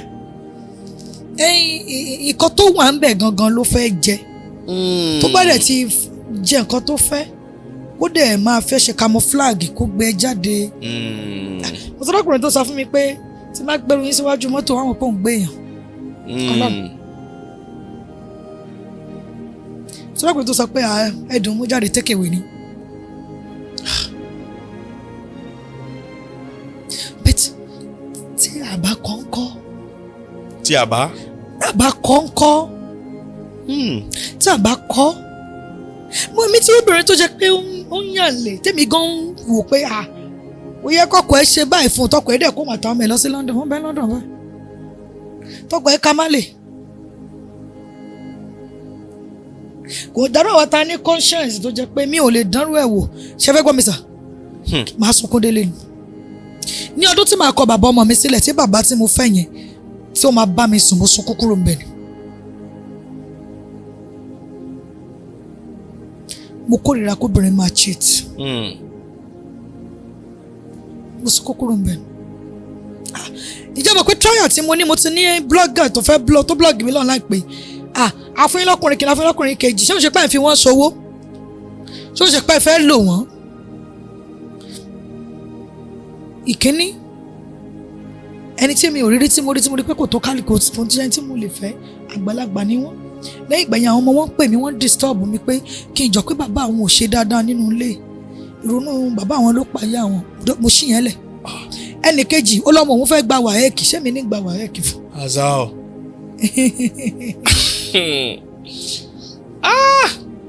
mystery malaye you. no ibẹ̀ lèmi náà ti ń wò pé ọmọ tèmi náà gbé dání mo ní láti fún un ní irú ogun tèmi jà kò gbọdọ̀ jà. ẹ má bínú mọ́ mi mo fẹ́ béèrè kan torí ó dábẹ́ ni pé àwọn especially àwọn obìnrin ó dà pé àwọn obìnrin kan wà tó wà nínú kéèsì yìí ìjọ possible fún arẹwà obìnrin kó má lórí ọkọ. òun gan ló pọ̀ jù láyé tó jẹ́ pé alẹ́wà. that we are seeing like big girls big. alẹ́wà anílé anímọ́tò. ẹlòmíà ní ẹgbẹ́ ni ẹlòmíràn ní ọmọ omi ni ọmọ omi kẹ́ni ẹlòmíràn ní àwọn ẹgbẹ́ rẹ̀ nù ẹlòmíràn tiẹ̀ ní ìwà rẹ̀ ni no àní ẹjẹ́ gbẹ́ forí ẹgbẹ́ jẹ́ forí. báwo ló ṣe máa gbé jẹ́ forí. orí ní gbé ní pàdé aláwọ̀ ẹni orí ní ṣohun gbogbo pẹ̀lú ìrọ̀rùn. ṣé fúnra orí ló máa ṣe ni àbí èèyàn lè máa pe orí kó wá ṣe. èèyàn máa bá sọ̀rọ̀ ní pé orí mi ò ẹ rí i pé borí bá ti kúrò nínú àgọ́ ara ti ó ti useless orí ló jẹ́ àpólà tá a fi jókòó yìí wọ́n á máa jìrọ̀ mi tá a bá lẹ́lẹ́gbẹ́ ni ṣé gbogbo náà lẹ́lẹ́gbẹ́ tá a bá lọ́mọ omi ni ṣé gbogbo náà la ṣe ń sùn inú omi pé lóòótọ́ ayé ń bẹ o èèyàn wà pé bóyá ayé ló ń nà yàn lẹ́gba kí ló tó rí gbà fáyé. ṣé bẹ́ẹ̀ náà lórí ṣe wá sùn ni. God bless you sir. pẹ̀lú gbìyànjú téèyàn ń gbìyànjú. mo láǹfààní láti sọ fún yín pé for good 2 weeks báyìí mi ò fojú kan crying kí ni mo wá ń bá sọ̀rọ̀ orí náà àṣebẹ̀ tí ni mi ní. bẹ́ẹ̀ ni. ẹ̀rí mo ṣe dùn because everything go balance everything go balance tó bá rẹni tí tó wà òkè tó lè ṣe mo rí nírí pé àkọsílẹ̀ yẹn ó lágbára tó bá rẹni tó wà òkè tó lè ṣàbíamọ fún pé òkè mo ti pàdé ọkọ lónìí mo pàdé ìyàwó lónìí ìyàwó mi dára o ó rẹwà o Sátánì ò tún ní kankan tí ó gbé dání ló jẹ́ kí n sọ pé ẹja forí àmọ́ obìnrin tá fi gbogbo aṣọ tá ra aṣọ irú mi sì mú gùdù lórí kí n raṣọ fọkùnrin ìgbẹ́ látòrí bàtà orí play pine singlet kò kí wọ́n ní sọ pé ta ló ní kínníkínní alẹ́ mi lọ́lọ́run ṣe fún sí náà kan ìgbà tí màá mú bàbá yìí mo bẹ̀rẹ̀ látòrí play pine tì ní kéé wọ̀n kankan sára orí ìṣòkòtò ni mo ti bẹ̀rẹ̀ tó fi dórí singlet kéé wọ̀n kankan kódà bó ṣe jí olórúkọ tó fa school bed tó rà school rẹ̀ ní fi ń sùn nílé rẹ̀ kí n tó pàdé èmi ni bẹ́ẹ̀ mo sọ fún pé jẹ́ lórúkọ tó school inú ilé rẹ̀ tó kọ́ sí òkọ̀ tán school bed tó lóun school rẹ̀ ní fi ń sùn bẹ́ẹ̀dì kékeré báyìí tó máa ń tirin báyìí níwájú ẹni tó ní ẹ̀mí mi èmi ni mo fún wọn ní taste táyé nù bí ayé wo lẹ̀ ń gbé ni káwọn lọ sọ́dọ̀ olórin káwọn dé wọn bá sùn sóòtẹ́ bí orun bá káwọn mọ́ olùwádẹ lomi. So now sir beauty ni mi ò ní ìwà ni mi ò ní àdúrà ni mi ò máa gbà ṣùgbọ́n orí ni ẹja sọ fún. wọ́n ní gbogbo ẹni tó bá ń larú ìlàkọjá yìí kó má nígbàgbọ́ pé ìlàkọjá náà ò lè tán o. kó má nígbàgbọ́ pé kò lè tán. ó máa tán. ó máa tán. ṣùgbọ́n nígbà tí ìlàkọjá náà bá ti gbẹ̀mí rẹ̀ yóò dìtàn ni. tó bá ti gbà kí ìlàkọjá yẹn gbẹ̀mí ẹ̀ yóò wá dìtàn. ikú a máa gbẹ̀mí ni tí kú bá ti gbẹ̀mí ìtàn ló kù.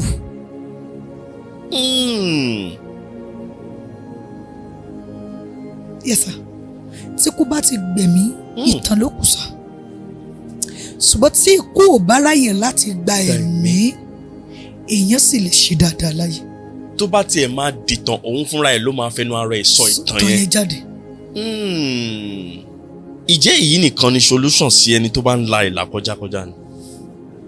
solution ni pé kó strong kó dẹ̀ máa gbàdúrà kó má gbà láti jẹ́ kí à ń lọ sílé aláàfáà à ń lọlé babaláwo à ń ṣoògùn ká kó má jẹ́ kó tún fi òun sínú problem tó rẹ́ni tó fẹ́ lọ bá náà ń fèsì irú ogun tó ń fèsì. tó rẹ́ni tó fẹ́ lọ bá fún ìrànlọ́wọ́ òun náà ń fèsì irú ogun tó ń fèsì. wòlíì tẹ ló ń bá pé kó gbàdúrà fún yín lórí nǹkan kan òun náà. my PA second PA mi nígbà tí èmi fi omijé kẹrù jáde níbẹ̀ yẹn lọ́kọ tí ẹ̀ nà lójú ẹ̀ fọ́ lójú ẹ̀ wú. okay now wọ́n wá fẹ́ pè mí pé mọ́mí ẹ gbàdúrà fún mi ọkọ mi náà ẹ jọ. okay now kí ló fàjà ni pé o kọ́ǹpùrún mi kọ́ǹpù yẹn ṣe ló fàjà o ní Sátánì lu àárín wọn sí. now irú yẹn wá pè pé mọ́mí kí ni í ṣe sọ́kọ mi tí èjò kò jẹ́ ǹjẹ́ mi mọ tí èmi ó lò fọ́kọ tí ó jókòó jẹ́ lèmi ò lò ní bàbá tó ti ń bẹ́ lòmíì sùn lẹ́yìn mi ní òjókòó ọmọ wò bí mùsù. ìlágbára jẹ lẹ́dùnmarè lọ mọ̀rí tó mọ̀rí ọmọdé. bí ìyẹn bá wá bá mi tó ní mọ́mì ọkọ mi mọ̀nà mi first pay èmi tí màá kọ́kọ́ ní sọ olóhùn sọ fọ́kọ̀ òun pé ẹ má fojú kérúbù yòó yàdúrà àwọn ó máa ń gbàdúrà bí sí tí ẹ̀gán kọjá sí èsì ẹ bá pàdé mi nínú oṣù tá láti mú pray ibẹ̀ máa wo profile bẹ́ẹ̀ni God of mercy the way bí ṣe máa sọ̀rọ̀ náà ọkọ̀ ẹ̀ yarí fún pé àwọn kérúbù kan máa ń gbowó oògùn lọ́wọ́ wọn máa ń gbowó mọ́ra ṣe gbàṣàwó mo sẹ́ni tó fún mi lówó tó ní kí n bóun sẹ́ndì nǹkan tí òun ò fi dá ọkọ̀ òun jókòó jẹ́ tẹ́mi gbowó lọ́wọ́ ẹ̀ nígbà mo rí pé ó fẹ́ blọ́ọ̀gì mi ó sẹ́ndì owó ẹ̀ sí padà. ságba 130 rẹ tọ́ sẹ́ndì bá ní mo sọ fún ọ pé kò sí tí mo sì. nǹkan tẹ́mi gan need tẹ́mi gan rí. èrè má jẹ́ pé tí mo bá ní kò kí n ṣe pé mi ò ní o. ok ṣùgbọ́n tí mo bá ní kí n ṣe sà ọjọ́ kan ni tó lè ọjọ́ kan ni tó lóhùn. ìjẹ́ mo pé ìgbàgbọ́ ṣẹlẹ̀ nígbà tí mo fẹ́ ṣe revival yẹn tí wọ́n lọ́ọ̀kì generator torí pé mò ń fèsì nǹkan tí mò ń fèsì mo ti wá determination pé ṣé bí mo ti gbàdúrà kò yẹ kí nǹkan kan ṣe ìjẹ́ mo pé ìgbà tí mo rí pé wọ́n lọ́ọ̀kì generator yẹn mo wá sọ fọ́ọ̀lù ní à ìdẹ̀fẹ́ mú nǹkan mi mọ́ o mo dẹ̀ mójú lè já o 100 mo dẹ̀ mọ short cut o ó yé mi gan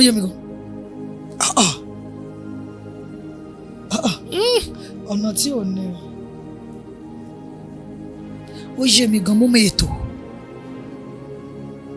má sùn lójú oorun olúwa máa gbéṣẹ́ wá fún mi mo gbaṣẹ́ kan ní ojú oorun lọ́jọ́ kẹrù ọlọ́run bá mi iṣẹ́ aworoso bó o bá fi aworoso sí orí rẹ̀ tí wọ́n bá ń sọ tí ẹni tó bá ń sàsí ọba ní òkun bí àròní yóò jáde láyé fún ọ mo gbà àwọn tó mọ̀ mí social media mo ti fún àwọn èèyàn dáadáa tó ti confirm mi. wow. téèyàn ò bá lọ wẹ ẹ̀rọ rẹ̀ gbogbo ojú rẹ̀ gbogbo ara báyìí ni ó dà fàrànjẹ ni ó dà fún omi tí ó so omi. ṣùgbọ́n YouTube kan nígbàgbọ́ nínú pa à ń ṣe àwọn nǹkan yìí ni pé normal ọkùnrin ó ní ìbálòpapọ̀ ok obìnrin ṣe nǹkan oṣù kò ń ṣe ohun tó pẹ́ títí láì. ohun tó lè dáwọ́lé tí ò ní bàjẹ́ ni kí Elédùmarè tòkè wá kó sì ṣe ohunkóhun fún ẹni tó ní. fúnra ẹ̀. mọ́mí nǹkan tí mo fẹ́ káwọn èèyàn mú dáadáa tèmi dẹ̀ mú ni pé ẹ wo nǹkan tí àwọn èèyàn ń là kọjá mo fẹ́ lè ní kò tó àfún nǹkan tẹ̀yìn ńlá kó tẹ́rọra sọ̀kalẹ̀ yìí torí mo mọ̀ pé ẹ̀ sọ tán tẹ́rọra sọ̀kalẹ̀ yìí tẹ́lómìn dẹ̀ ti ń gbèrò nǹkan tí ò dáa gan fúnra ẹ̀. ìsàlẹ̀ mo ní èèyàn kan lọ́jọ́ kan tó pè mí pé òun máa para òun àwọn tó pé 55 years àwọn òṣàbíamọ rí àwọn òde lọ́kọ. ní madam bí ó bá wọlé Èdùmàrè kó dá yín lò bí ò bá ti wù kó má dá yín lò torí wípé tí ẹ bá lè fẹ́ para yín kúkú tó wá látọ̀dọ̀ Ọlọ́run. ṣé kí ni. wọn kúkú tó wá látọ̀dọ̀ Ọlọ́run. kúkú tó wá látọ̀dọ̀ Ọlọ́run. ó dẹ̀ lè jẹ́ pé wíwálé ayé ẹ̀yin gan la fẹ́ lò fún àwọn kan láti kúrò nínú bondage. ní ìgbà tó bá ti wá gbé nǹkan jẹ tán para wọn gbogbo oríta mo sọ kankan fún Ọlọ́run níjẹta mo ní Olúwa mi o bí o bá ń lò mí fún gbogbo àwọn ènìyàn tí ò ní tó tún wá ní lọ́kàn láti lò mí ìjẹ́ mọ̀ pé ní ọjọ́ ìsìn ọdún mo ti kọ́ síbi bánà pé mo fẹ́ ṣe give away fún àwọn arúgbó tí ó fi di ní ọjọ́ Wednesday tá a máa kí cross over night mi ò dá ní 20,000 lákàntì. ẹ̀mí mímọ́. mo wá sọ fún Ọlọ́run ní Olúwa báwo ni màá ṣe give away tí mo kọ́ àmọ́ tó dẹ̀ máa bá mi pack rice páàkì rice mi ì lè lọ gbà láwùn báwo ni ṣe mo wá dé mẹ́sẹ̀jì èèyàn mi kan ẹni ẹ wá bò mí ní 30,000 ẹni kejì bò mí ní 30 mo lọ rà rice 1 bag last 30,000 tó wà lákàntì mo dẹ̀ pín fáwọn arúgbó. Ǹjẹ́ àwọn ọ̀gbẹ́ni tó bùn mi lówó inú rẹ̀ ó dùn pọ̀ ṣe mí lórí. Ìyá mi kan náà tún wá mẹ́sẹ̀jì mi lánàá ó tún fún mi ní 10,000 owó ọdún. Ìbẹ̀lẹ̀ nìkan ti sọ fún mi pé òun ò tí ì jẹun kan láti jẹta kíní kan. Ọwọ́ tẹ́ni yẹn fọwọ́dù 10,000 sí mi báyìí mo sáìn dẹ̀sẹ̀ ní tẹ́lẹ̀ bí ń pò. Ọmọ mi ń bẹ nínú ilé kò jẹun. So now tí èmi bá wá para mi, ǹjẹ́ àwọn tá a rán mi sí láti lò mí fún, ǹjẹ́ wọ́n ní jobless? Má jobless. Mo dẹ̀ fẹ́ sọ kankan fáwọn tó ń ṣoore. Má ṣoore nítorí kan lè san fún ọ. Ìwọ tó bá ń ṣoore, má ṣoore nítorí pé kan lè san fún ẹ. Má ṣoore nítorí kan lè kí ẹ pọ́n ṣe pò ṣe. Ṣoore nítorí ewu tí Elédùmarè yóò fi máa kó yọ nínú ayé rẹ̀. Bàbá mi tó ń wò mí, bàbá mi yẹn wọ́n láìkì kan fún yàn ní nǹkan kan ní oṣẹ́ o ká máa dúpẹ́. Torí bí èèyàn bá ṣe oore pé kó dúpẹ́, okay now ṣé pé ní tó fún mi 10,000 orí rẹ̀ bẹ́ẹ̀ ni pọ̀ ń bóyá lówó. Ẹni tó fún mi 10,000 orí rẹ̀ bẹ́ẹ̀ ni pé nínú ẹni tó ti ràn yá àdúrà lọ́wọ́ fọ́dún èmi náà gbé bùkátà rẹ̀ kò ní mọ̀ pé òun kọ́ lòun fún èmi tó fún ẹni tó tó wú. Ẹ̀yin ti dash out.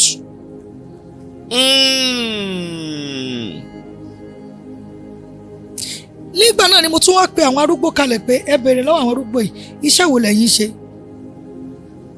Ìyá kan ní òun ta pọ̀nmọ́ òun máa ń dín níwájú ilé, ìyá kan lóun tógi èló ló fi bẹ̀rẹ̀ ògì, ìyá kan ní 50 àfihàn 20 nù ẹ̀. Kí lẹ́yìn ta ìyá kan ní yẹ̀pẹ̀ lòun kiri yẹ̀pẹ̀ ló lọ́mọ ń kó ní títà, tẹ bá wá fẹ́ tajà ńkọ́ tó máa ṣe 50,000 òun ó tà tẹ́ àfihàn 30. Èmi kò tí ì ní o. Kẹ wá gbèrò pé èèyàn fẹ́ gbẹ̀mí ara ẹ̀ tàbí pé èèyàn tiẹ̀ wá ṣiṣẹ́ òun mọ́. Èso kí wọ́n á ti rò pé iṣẹ́ ìránṣẹ́ yìí kì í sọ̀nà mi. So tẹ́bá lẹ́ni tí wọ́n tán ní wòlíì gba àwọn gbé mọ́ra àwọn ṣe bá wọn ṣàwò àwọn ènìyàn ti máa ogun wọn ti máa ń kọjá ọjọ́ orí wọn.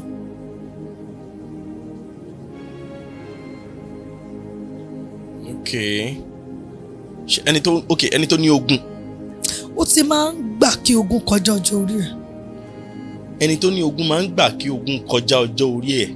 Ó gbọ́dọ̀ ju ogun lọ ni, ogun gbọ́dọ̀ ju lọ. So definitely o gbọ́dọ̀ tètè múra sí. Àdúrà. Kí ẹ múra sí rẹ̀ kó mọ nǹkan tó kàn láti ṣe. Mọ́mì, kó tó di pé a máa lọ, kí ni àwọn nǹkan tẹ́ rò pé máa ń fa ogun sínú ayé èèyàn? Ṣé mọ̀, àwọn kan mí wà tó jẹ́ pé ẹran mi létí ègbò ẹ̀ tí wọ́n máa ń pè ní blood remedy kò tí èèyàn jogún bá. Like according to mazari tí máa ń gbàdá màá ní listen to me ṣàmì dáadáa tó bá mọ ibi tó ti jáde wá tó wo ibi tó ti ń bọ̀ tó wo tó là kọjá tó wo tàwọn tó bí ẹ ìwọ ni kò ṣàmì. Tí èèyàn bá wo background tó ti jáde. Foundation. Tó wo foundation ni tó wo ìbílẹ̀ kan sọ pé tí ìpìlẹ̀ bá bàjẹ́ kí ló lódodo yìí wọ́n ṣe. Tí ẹ bá wo ìpìlẹ̀ tó ti jáde bàbá ó máa jagun.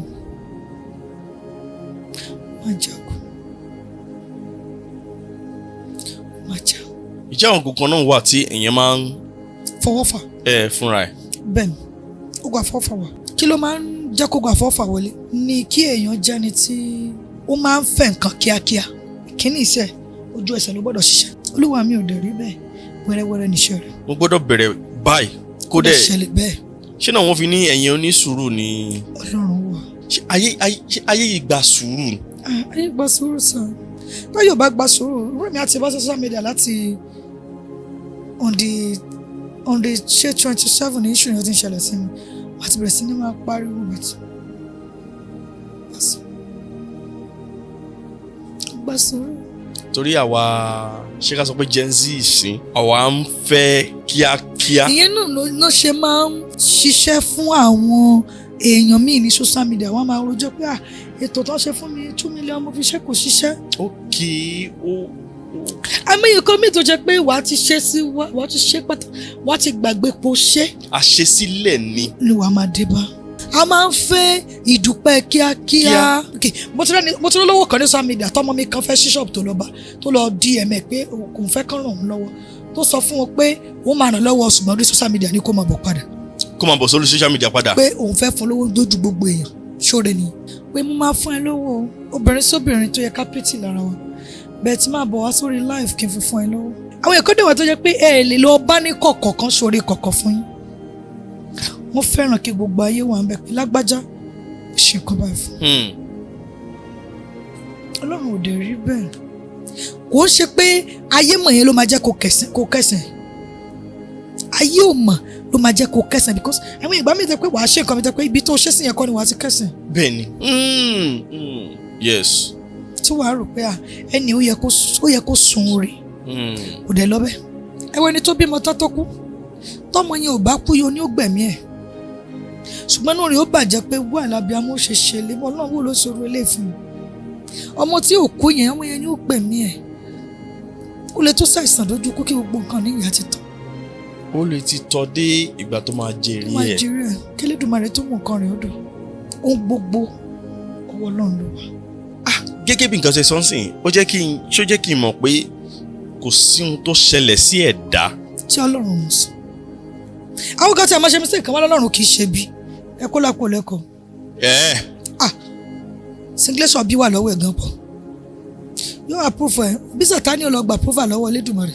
Ọlọ́run dẹ̀ ní kó lọ ṣe. A ní lọ fáyé ẹ̀dá láàmú lọ ní lára. Gómi jẹ́ kíkorò lójú ẹ̀.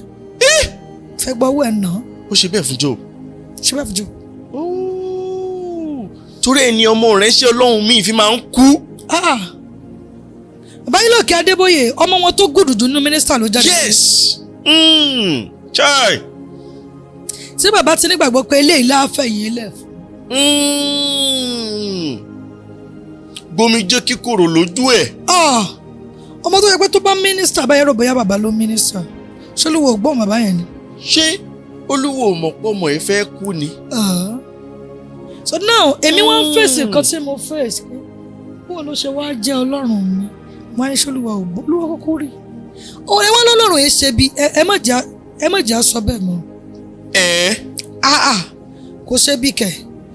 Ó approve Sátánì kí ló mọ tó dán Jóòbù ẹwọ́n tó fojú Jóòbù rí. Ohun gbogbo tá à ń là kọjá Olúwa ni. Gbogbo nǹkan tó wá ṣẹlẹ̀ ni pé wọ́n á ṣoògùn wọ́n á gbowó lọ́wọ́ mi kò ṣiṣẹ́. Ó bá lò tó bá ṣiṣẹ́ náà ó gbẹ́rù rẹ̀ bí ó fi kalẹ̀ sí mi. For meantime ni. Bẹ́ẹ̀ni sọ pé àṣìdàrúró sí ní orí aago rẹ̀ sì kún àkúnwọ́ sílẹ̀. Ẹni tó gba oògùn fún pé kó lè de èèyàn mọ́lẹ̀. Ó máa ṣiṣẹ́. Ṣé bí iṣẹ́ tó rán ló jẹ́? Ṣé kò wá ní padà ká? Kò sí ohun tó máa ṣeré. Gbogbo tó yà mí lẹ́nu ilé kò sí nǹkan kan tí kì í ní àtúbọ̀tán láyé. Kò sí nǹkan kan tí kì í ní àtúbọ̀tán. Ilé Adébísì di ìkan sórẹwà bìtọ́. Ta ló lè gbàdúrà kọ́kọ́ ru ilé ńláyé? Ilé barista tí barista kọ́ tó lọ pa àwọn tó kọ pé kán kọ́ kó yàtọ̀. Ta ló lè kọ́? Ọmọ barista gun ò lè kọ́ru design lé bàbẹ́. Nísìn láyé. Ohunkóhun ni ó dìtàn. Èmi làwọn èèyàn ń rí tí wọ́n ń dasẹ̀ mọ́lẹ̀ fún pé mi náà ni mo jù bẹ́ẹ̀ lọ. Ó dìtàn. Ohun tó kàn lè ṣe ni pé tó bá ṣe sílẹ̀ nìkan ni ò ní gbé. Ó ṣe rere, ó ṣe búburú. Ìyẹn ló lè máa jẹ táwọn ọmọ ẹ̀ tún lè máa jẹ. Títí ayérayé ànápọ̀. Gbogbo ló ní àtúbọ̀tán. Ó wá lè jẹ́ sí dáadáa o àbí sí ìdàkejì tó o bá ṣe lẹ̀. Àwọn kan bèrè pé ṣó dáa ká máa ṣèrègùn. Ok. Pé ṣe tá a bá ṣoore ṣó yá ṣèrègùn lé lórí. Ok. Kó o tiẹ̀ sọ tọpọ̀ o sọ lẹ́nu pé o ṣèrègùn Olúwa ló fi sí ọ lẹ́nu. Torí ó fẹ́ kó o fa apá àbí tó o ti ríra bẹ́ẹ̀ ni pé o ṣeré yẹn ó fẹ́ kó o gbá pàbẹ̀ ṣubú ni. Bẹ́ẹ̀ ṣe interview mi lẹ́ni tí interview bá sọ mí dèèyàn káàkiri àgbáláyé Olúwa fẹ́ kẹ́ ẹ sọ pé tí Prophetess Ewatomi ṣé ìyàdó Olúmẹ̀rì ọ̀kẹ́ Jésù yẹn èmi ni interview tán ṣe tán fi lọ Canada ọ̀dọ̀ mi náà ti ṣe. Tí ẹ bá ṣe pa ṣe interview fún wọn ò lè lọ. Olúwa fẹ́ kẹ́ ẹ sọ ni. Á dẹ̀ lòyìn o ẹ má tara yín sà á má lòyìn. Torí tá a bá lòyìn á lè lò mí. Ṣé wọ́n rí bẹ́yìn ò bá wá mókè ẹ gbọ́ mi sà ó yẹ ṣe kẹ́mi gán mọ́ débi sí mo lọ tí máa ń lo mi tó fèsì kan tó ní mọ́ mi máa para rẹ̀ tó ń là kọjá ẹni tó ń fìyà jẹ ọkọ ni o Ọlọ́run ló rán sí ọ. èèyàn kan ò lè fìyà jẹ nìkan Elédùmarè ní darí ẹ̀ pé lọ́ọ́ máa tírìtì rẹ̀ fìyà jẹ wèrè jí ó sunkún jí ó rò pé ilé ayé ti tán jí ó tiẹ̀ sì sọ sẹ́mi Ọlọ́run. Mummy, èyí tẹ̀ ń sọ yìí lé o nǹkan tẹ̀ ń sọ yìí lé o. òun kọ́. ìgbà mi Ọlọ́run máa ń rán. tí ó ní ẹ̀dá ẹgbẹ́ èèyàn sẹ́yìn pé lọ ní lára fàyè ẹ̀dá náà. ok lọ́sùn máa ń Ọlọ́run mo dẹ̀ gbàdúrà kí n tó fẹ́ nìyí ó ṣe wá fún mi. God bless you daddy.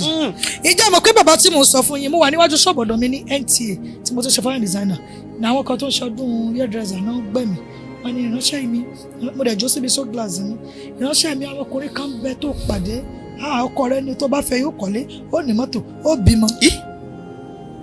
tó ẹ̀. torí ẹ̀ lèmi ò ṣe fẹ́ràn rẹ̀ lóòótọ́ ìran ń bẹ ṣùgbọ́n lọ́jọ́ tí ìran bá ti jáde ní Sátánì ti bàjẹ́. so torí ẹ̀ làwọn kan fi máa ń sọ pé wọ́n lè ríran rere sí ẹ o kó tún máa wá sí ìmúṣẹ. tó máa di bí tí ó padà tọ́nà rẹ̀ tí ó domi jẹ́ kíkorò. Olúwa. máa domi jẹ́ so nǹkan tí mo kàn nígbà wọn ni pé gbogbo tẹ́lẹ̀dùmarè bá ti gbé wá fún àwọn èèyàn rẹ̀ kákípò ṣe.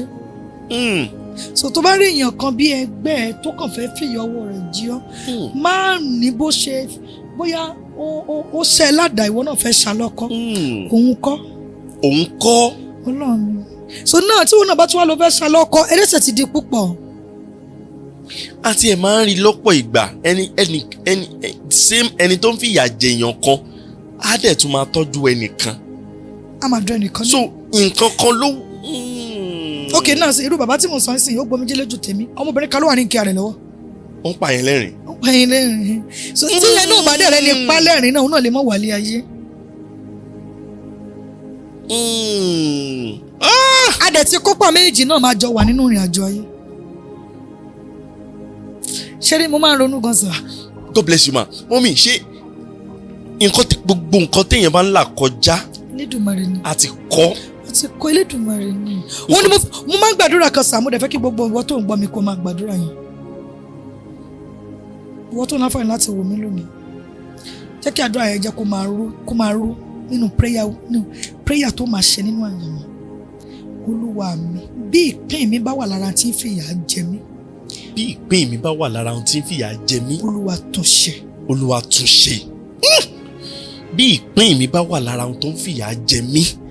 Olúwa tún ṣe. bí ìpín tí mo yàn bá wà lára ohun tó ń fìyà jẹ mí.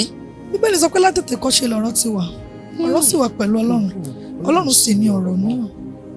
Olúwa mi bí ìpín mi bá wà lára tí ń fìyà jẹ mí. Olúwa tún ìpín mi ṣe. Olúwa bá mi tún. Ó lè tún ìpín èèyàn ṣe. Ọba kábíkárùlà ni. Bíbẹ lọ́run máa ń yí kádàrá padà. Ó lè tún ìtàn kọ. Àtúnkọ. Ìtàn tí a kọ mú ẹ abẹ́ tún. Bàbá yẹn náà dẹ̀ tún kọ. Elétò ni. Ọba elétò. Ọba elétò ayé. Most of time mo ti rẹ́ni tó jẹ́ pé ó lé ọmọ kò rí bí nígbà tó máa wá bí ọmọ yẹn ó dẹ̀ bímọ tán ló jáde lẹ́yìn. Jésù.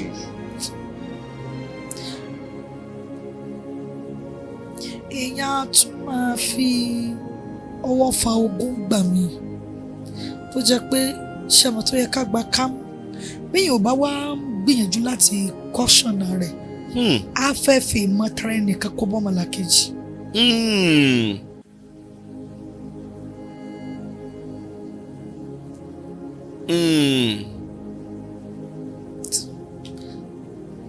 Olúwa mi. bí ìpín mi bá wà lára ohun tó ń fìyà jẹ mí. tí ìpín mi bá wà lára tó ń fìyà jẹ mí Olúwa tún ìpín mi ṣe. kò ń ṣe ẹ̀bi ẹni tó ń fìyà jẹ. ìpín ni. ìpín ni. ibẹ̀ ni olówó àti ọlọ́rọ̀ ti ń pàdé ènìyàn tó ti ń bí lérè pé kí ló fẹ́. Ìyá mi kan gbàdúrà kan fún mi ní online ní bí àjẹta ìjìdé mi. Ó ní prophetess, ó ní olóore kí ló kàn lẹ́ nílò. Olúwa, olóore kí ló kàn? Kí ló kàn tó tún fẹ́? Náà mo ti ní foundation. Mo ti ṣègbìyànjú. Mo ti ṣapá. Wọ́n ní mo ní ìpè. Mo ti rìnrìn àjò ìpè. Mo ti gbìyànjú láti dáwó. Mo ti ra church. Tó bá wù kó kọ́.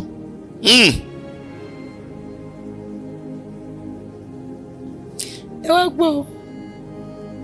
Kò ná Ọlọ́run kí n parọ́ kọ́ o. Kò ná Ọlọ́run. Kẹ́sẹ̀ kí ni? Kí n parọ́ kọ́ torí pé mo fẹ́ kọ́lé fún. Kò ná. Kò ná Ọlọ́run kí n pààyàn lẹ́kún torí pé mo fẹ́ lo mọ́tò. Kò kàn. Kò sí tó kàn. Ìrísí lékè lórí ọdún àlùfáà náà lòdì òun. Kò sí tó kàn. Pé mo wá jálé onílé mo fẹ́ fi bo tiẹ̀ lẹ́yìn. Mo fẹ́ ṣiṣẹ́ ìránṣẹ́ káyé lè mọ̀ pé mi ni mò ń dún bẹ̀. O ò lè ran Ọlọ́run lọ́wọ́. Kò sí tó kàn. So tí mo bá ṣe yóò máa wò mìíràn náà. Tí mo bá ṣe 419 pé mo fẹ́ kọ́ church, mo fẹ́ parí church, yóò máa wò mí náà ní pé kú iṣẹ́ o. Ọmọ mi yóò sì tẹ̀wọ́ gbà. Èyí á dẹ̀ ti máa porúkọ ẹ̀ fún àdúrà dẹ̀ ti máa gbọ́. Kò ná sẹ́. Kò ní ìgbìmọ̀ rẹ̀. Kò sí tó kàn án. Kò sí kàn sẹ́. Kò sí tó kàn. Olódùmarè. Ó ṣe jẹ́ pé ènìyàn méjì wọ́n ní kí ìkan lọ pa ìlú kó lọ pa lórun. Kí ìkan pa ìyá kó pa ìyàwó rẹ̀. Ẹni tó pa ìyá ìyàwó, bàbá ó mọ̀ rọrùn wọ. Ẹni tán ní kó lọ pa lórun torí pé ó ṣe èèyàn kan kù nínú ọgbà tí ọ̀pọ̀ ń tàn torí pé ó fún lóúnjẹ kò mọ̀ rọrùn wọ. Wọ́n ní kó lọ kó àwọn èèyàn kó lọ kó wọn kán má bàa kú sínú ogun. Ṣùgbọ́n torí pé ẹnìkan wà ń bẹ̀ tí ò fún ní jíjẹ mú ó sì gbàgbé ẹ̀ bẹ́ẹ̀ pé ìwọ ìkà ni ó ti ṣe mí ń kárì. Ṣùgbọ́n ẹni tó pa ìyàwó rẹ̀ tó kún ó sì rọrùn wọ̀. Bàbá tí ò ṣe bá wà jàkadì lélédùn ni. Wọ́n ní kó mọ̀ torí kádàrá, kó mọ̀ torí ìpín, kó mọ̀ fìyà jẹ. Torí ohun tó bá wù ló máa ń ṣe. Ohun gbogbo ló lè ṣe. Ohun gbogbo ló lè ṣe o. Iṣẹ́ ọwọ́ rẹ̀ kájí sọ̀wọ́. Ohun gbogbo ló lè ṣe. Iṣẹ́ ọwọ́ rẹ̀ ó ká sí sọ̀wọ́. Ohun gbogbo ló lè ṣe. Ohun gbogbo ló lè ṣe. Kó tó di pé àwọn máa lọ mà lára nǹkan tẹ́ ẹ sọ tí mo fẹ́ káwọn èèyàn dì mú. Ẹni kò sí béèyàn ṣe lè máa la ìṣòro kọjá tí ò bá ti jẹ́ kó gba ẹ̀mí ẹ̀. Ó sì máa padà di ògo. Àti ògo. Torí nǹkan kan wà tá a fẹ́ lò fún. Torí nǹkan kan wà tá a fẹ́ lò fún. Tó bá ti wá jẹ́ kó gbẹ̀mí ẹ̀, kò ní lè ṣe nǹkan yẹn mọ́ láyé. Okay now, ìgbà tí mo gbé ráìsì tèmi tọrọ owó táwọn kan bọ́ èmi lówó. Tèmi fi ra ráìsì fáwọn yẹn. Tí àwọn yẹn pè mí ní ṣèjẹta kọ́ lọ́dún. Bẹ́ẹ̀ni. Tí wọ́n kí n pé mọ́mì kò sí nǹkan kan táwọn ọmọ yóò jẹ ráìsì yìí là ń jẹ lọ́wọ́lọ́wọ́ báyìí. Jésù. So tí mo bá wá ti wá torí pé nìkan ló fi mí lẹ̀ tí mo ti kú, àwọn tí ó jẹ ráìsì ṣe wọ́n rí ráìsì jẹ. Àwọn tí ó jẹ ráìsì wọn lè rí ráìsì jẹ. Ẹ mọ̀ nǹkan tó ṣe ń pè lọ́rin àtinúwá. But most of Christianity gan máa ń ṣe mistake ni. Àti àwọn èèyàn tá à ń fúrúgbìn. Àti fúrúgbìn sí ọ̀nà tí kò tọ́ akàn ń sọ pé à ń fúrúgbìn. Kò dìgbà tí èèyàn gan bá tó sọ pé bí ń pa mí kó tó lè bọ̀. Kò dìgbà tí èèyàn kan bá tó sọ pé ebi ń pa mí. Kéèyàn tó lè bọ̀. Kó tó lè bọ̀. Kó tó lè nípìn nínú ẹni tí yóò mú èèyàn kúrò nípò kò ní. So ìránṣẹ́ Ọlọ́run kulẹ̀ ń béèrè òdìgbà tí ìránṣẹ́ Ọlọ́run bá tó béèrè ká tó wò pé dáàdì mọ́mì ìránṣẹ́ Ọlọ́run mo fẹ́ ẹ kàn máa gbàdúrà fún mi lásán kí n dẹ̀ máa bọ yín pé ẹ kàn máa fi àdúrà mọ́mì nǹkan wá ṣe mí nù mọ́ kulẹ̀ fẹ́ jọ pààrọ̀ sí Ọlọ́run. You don't need it. Ṣé ẹ wá sọ mí di mugun ni mo wá fún yín pèmí mo kọ́ chọ́ọ̀chì yín no. O gbọ́dọ̀ ní ẹni tí yóò máa bẹ lọ́hùn fún ọ. O necessary. Ẹ náà bóyá àfààní. Tí a máa bẹ lọ́hùn. So látàrí pé wọ́n á bẹ lọ́hùn fún ẹ yẹn o ní láti máa fúrúgbìn sínú àmú wọn. Bẹ́ẹ̀ni. So fúrúgbìn tó wá fúrúgbìn ó ṣeéṣe kó jẹ́ pé àwọn nìkan gan kọ́nà ara wọn gan kọ́kọ́ ló ti gbèrè ńgbà mí kó jẹ́ pé lára ẹni táwọn náà tó mú mọ́ra lè rìn rí ó ti wá. mo ṣe ní nowadays ó dàbí pé ọ̀làjú ti fẹ́ sọ nǹkan nù mọ́ wa lọ́wọ́ púpọ̀. wọ́n ní mo fún mọ́mì lówó ráìsì báàgì kan wọn àdúpẹ́ ọ̀pọ̀lọpọ̀ mi máa mọ́tò sí àdúrà ǹdí ṣé má ṣe mi dádì ọ̀pọ̀lọpọ̀ owó táìtì tí mò ń sọ fún dádì lóṣooṣù dádì ló ń fún àwọn tí dádì ń bẹ lára dádì pọ̀. Bí dádì náà dẹ̀ ṣe ń fáwọn èèyàn yẹn. Ẹni tó nínú tó máa wọ́n náà ń pinnu bùkún. Ó gángan lónìí dádì gan kọ́ lónìí mọ́. Dádì mo fún dádì ní owó kan fi jẹun ọdún. Àwọn tí dádì ó bọ̀ nínú owó yẹn pọ̀ gan. So kí gbogbo ènìyàn tó bá ń ronú bẹ́ẹ̀ kán lọ yí padà. Látàrí pé most of people tó jẹ́ èèyàn tó lówó àtúbọ̀tán wọn kì í sábà dà. Wọ́n lè lómi ní mọ́tò accident wọ́n lè lómi ṣe gbá ẹlòmí ò mọ bọ́ ṣe ń fúrúgbìn kò ní òye fúrúgbìn. ẹ ṣe gan-an àtẹ̀tú because I'm very sure àwọn èèyàn kan ti máa wà tó ti máa tún máa gbọ́ ètò yìí tí a ti fi omi ìtura sí wọn lọ́kàn omi ìtùnú because ẹ má yẹ kí n purọ́ fún yín a lot of people are going through this kind of problem. bó ṣe ń gòfẹ́ náà ni wọ́n ṣe máa be strong. Ó ní jẹ́ kí ìlàkọjá já àwọn kulẹ̀ kó gbé àwọn ṣubú kí ìlàkọjá dẹ̀ má mú wọn ṣiṣẹ́. Bí ìlàkọjá bá mú ní ṣiṣẹ́ ó tún ní ìlàkọjá mi o. Ìlàkọjá tún plus mọ́ra wọn. Ṣé mo wá dàbẹ́ ni pé ṣèmi nìkan lógún jà? Ó ń lẹ́làkọjá lọ́wọ́ tún lọ forí jálé agbọ́n mi. Torí pé kò ní mo ṣe ni tó ṣé mo bí tí ọkùnrin ti sọ fún yàn pé mo fẹ́ fi ọ tí yàn ti ń pìtì pé ẹ bá wá fẹ́ mi báwo ni àwọn ìyàwó lẹ́yìn gan ṣe fẹ́ fi ìbọn. So don't be selfish má jẹni tó máa jálè onílé bó títí ẹ lẹ́yìn. Gbogbo lówó àti ọlọ́rọ̀ tó ń wò mí bó bá ti ń gbé síbí sẹ́nu mo rántí ẹni tí ò tí ì jẹ láyé tí ò lágbẹ́kẹ̀lé tí ò dẹ̀ níbi tó fẹ́ fọkàn sí. Lóòótọ́ ìlàkọjá wà ṣùgbọ́n jura wọn lọ. Bẹ́ẹ̀ni. Lóòótọ́ olówó wà olówó ju olówó lọ. Lóòótọ́ ọlọ́rọ̀ wà ọlọ́rọ̀ ju ọlọ́rọ̀ lọ. Bẹ́ẹ̀ni. Lóòótọ́ bọ̀rọ̀kìnní wà bọ̀rọ̀kìnní ju bọ̀rọ̀kìnní lọ. Lóòótọ́ ìlàkọjá ń bẹ ìlàkọjá ju ìlàkọjá lọ. Ohun gbogbo yóò máa tẹ̀léra wọn.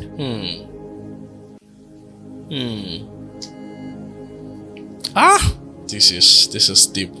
I appreciate this section. Ẹ ṣé gan ma. Ẹ ṣé gan.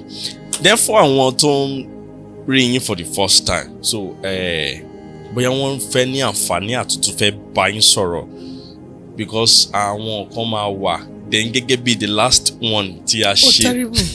Ìyẹn tí ẹ fẹ́. Kò ní sú yín mà.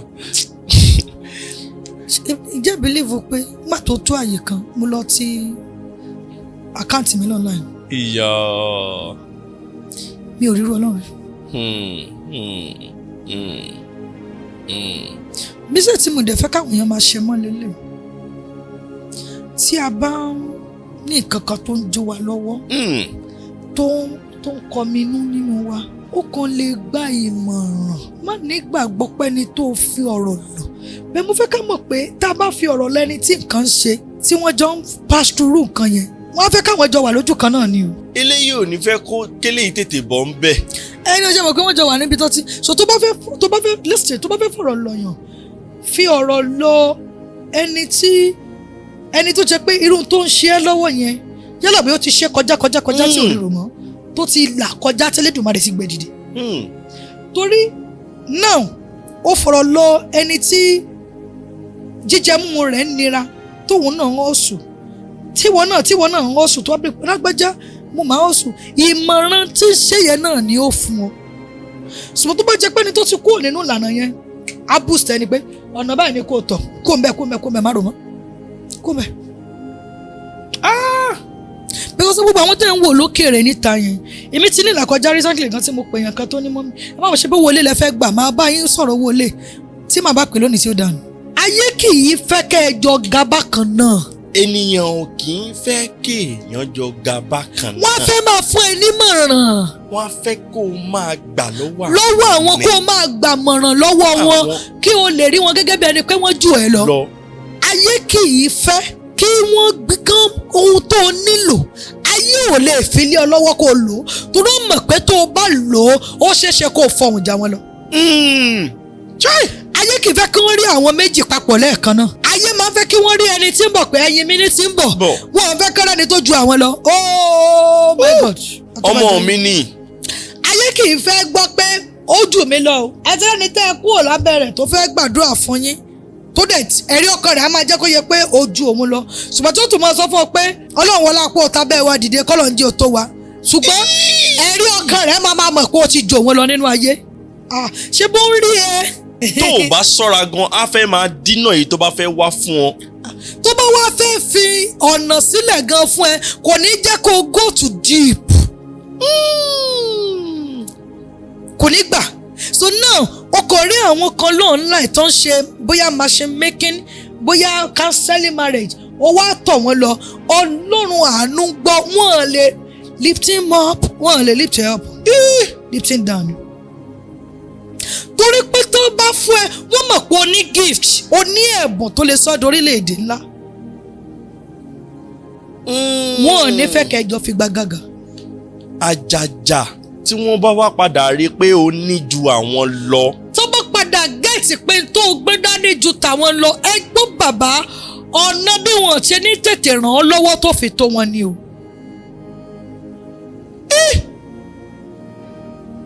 Èmi ti gbé àwọn ọmọ kan mo lọ́mọ kan tó jẹ́ pé ó máa ń ṣe àwọn ọ̀rọ̀ bíi kó sọ̀sọ̀kúsọ kó ṣe gbá èmi ni mo sọ fún pé kíní ò lè ṣe náà kándù ó dẹ̀ ń ṣe mo dẹ̀ rí pé ó ń ṣe lọ mo dẹ̀ bọ́ sílẹ̀ kó lọ́rọ̀ rẹ̀ pé ok ní tí wọ́n fẹ́ máa jẹ ni ẹ máa jẹ lọ torí kò papọ̀ mọ́ tọ̀dọ̀ mi èmi ò lè gbé dání. So mo tún rí pé nìyẹn mo tún rí pé ó tún ti ń ṣe ọ̀nà yẹn ló tún dúró sí mo tún fún láwọn ọgbọ́n mi pé tó ṣe báyìí that is bó ṣe yẹ kí ayé lọ nìyẹn pé lágbájá òkè iṣẹ́ télọ̀ ló kọ́ ó wá ra máa ṣe báwọn kan wọ̀ tẹ́ pé ó máa irritate ó ra máṣíìnì fọmọ pé mo ra máṣíìnì fọ o máṣíìnì tó rà fún níbo ló ti fẹ́ kó lò ó. Ọkàn ra máṣíìnì fún. ó wá sọ káàkiri pé èmi ni mo ra máṣíìnì fún. Ó ra dráyà fún ọmọ wá sọ pé èmi ni mo ra dráyà fún no. Ó ra máṣíìnì gba ṣọ́ọ̀bù establish ẹ̀ jẹ́ sí débi tí wọ́n góòmù fi máa tọ́ka pé mọ́tò 5 ló rà mọ́tò 10 ni má ṣe orí ẹnu ẹ mọ̀ àwọn orí kan wà orí ẹnu ni orí pé lágbájá mo ṣe freedom fún freedom tó ṣe okay kí ló fi ṣe. Ẹni tó ṣe freedom fún tẹ́ pé POS ló padà ń ṣe. God bless you sir ó wá sọ pé irinṣẹ́ 3 ló ní ilé.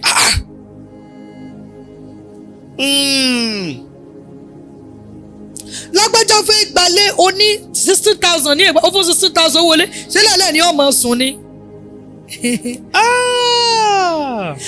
Ó dẹ̀ tún wà lára àwọn tí ń sọ̀rọ̀ pé o gbalé fún ṣé mo pé o ràn lọ́wọ́. Agbalé fún náà. I'm sorry ẹ jẹ́ kíkiní mo fẹ́ kí ó jẹ́ nǹkan tí àwọn èèyàn tọ́lọ́run ti gbà fún máa gbọ́. Ṣòre tán. Ọ̀rẹ́ àṣetán ṣe mọ̀ according to ó ní òkè o fẹ́ o gbọ́ ọmọ sọ́dọ̀ o adopt ẹ̀ látọ̀rọ̀ àwọn parent ẹ̀ o ra láti ibi báàgì ló ti máa bẹ̀rẹ̀ ibi owó school kó kàwé kó dùn rí yan gan so o wá ṣe yẹn o wá ń gbowó iléèwé lọ́wọ́ ọmọ mi rẹ̀ wọ́n ra school bag ọmọ wa jánà oníkọ́rọ́ tiẹ̀ àtúkọ̀ ọmọ ibi tó wọlé ìwé ti ń wá ni.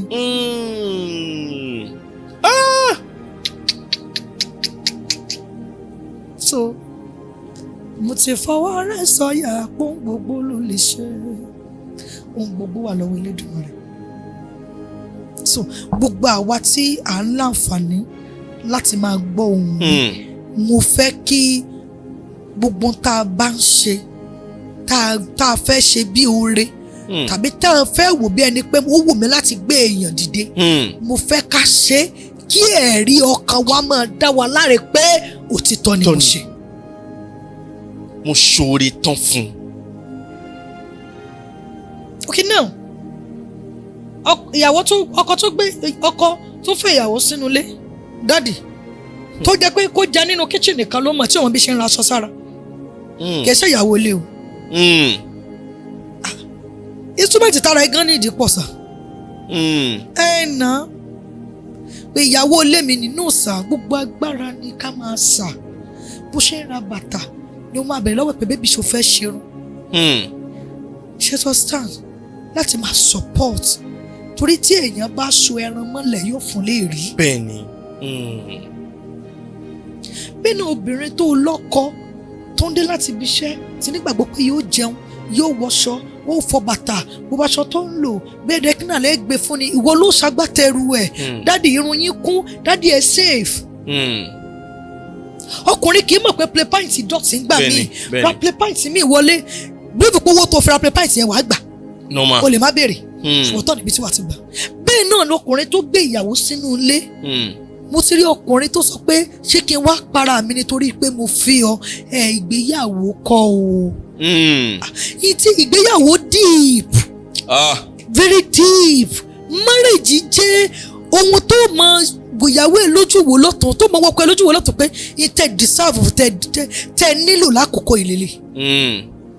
So ohun tó nílò lákòókò yìí ó ní láti present ẹ̀.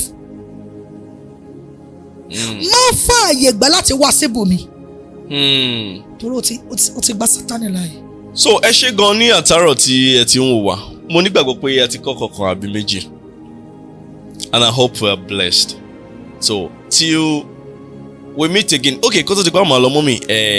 Báwọn yẹn ṣe lè àbí ṣé ẹ fẹ́ dárúkọ ẹ̀. So báwọn yẹn ṣe lè reach out sí yín bí a lórí social media yín.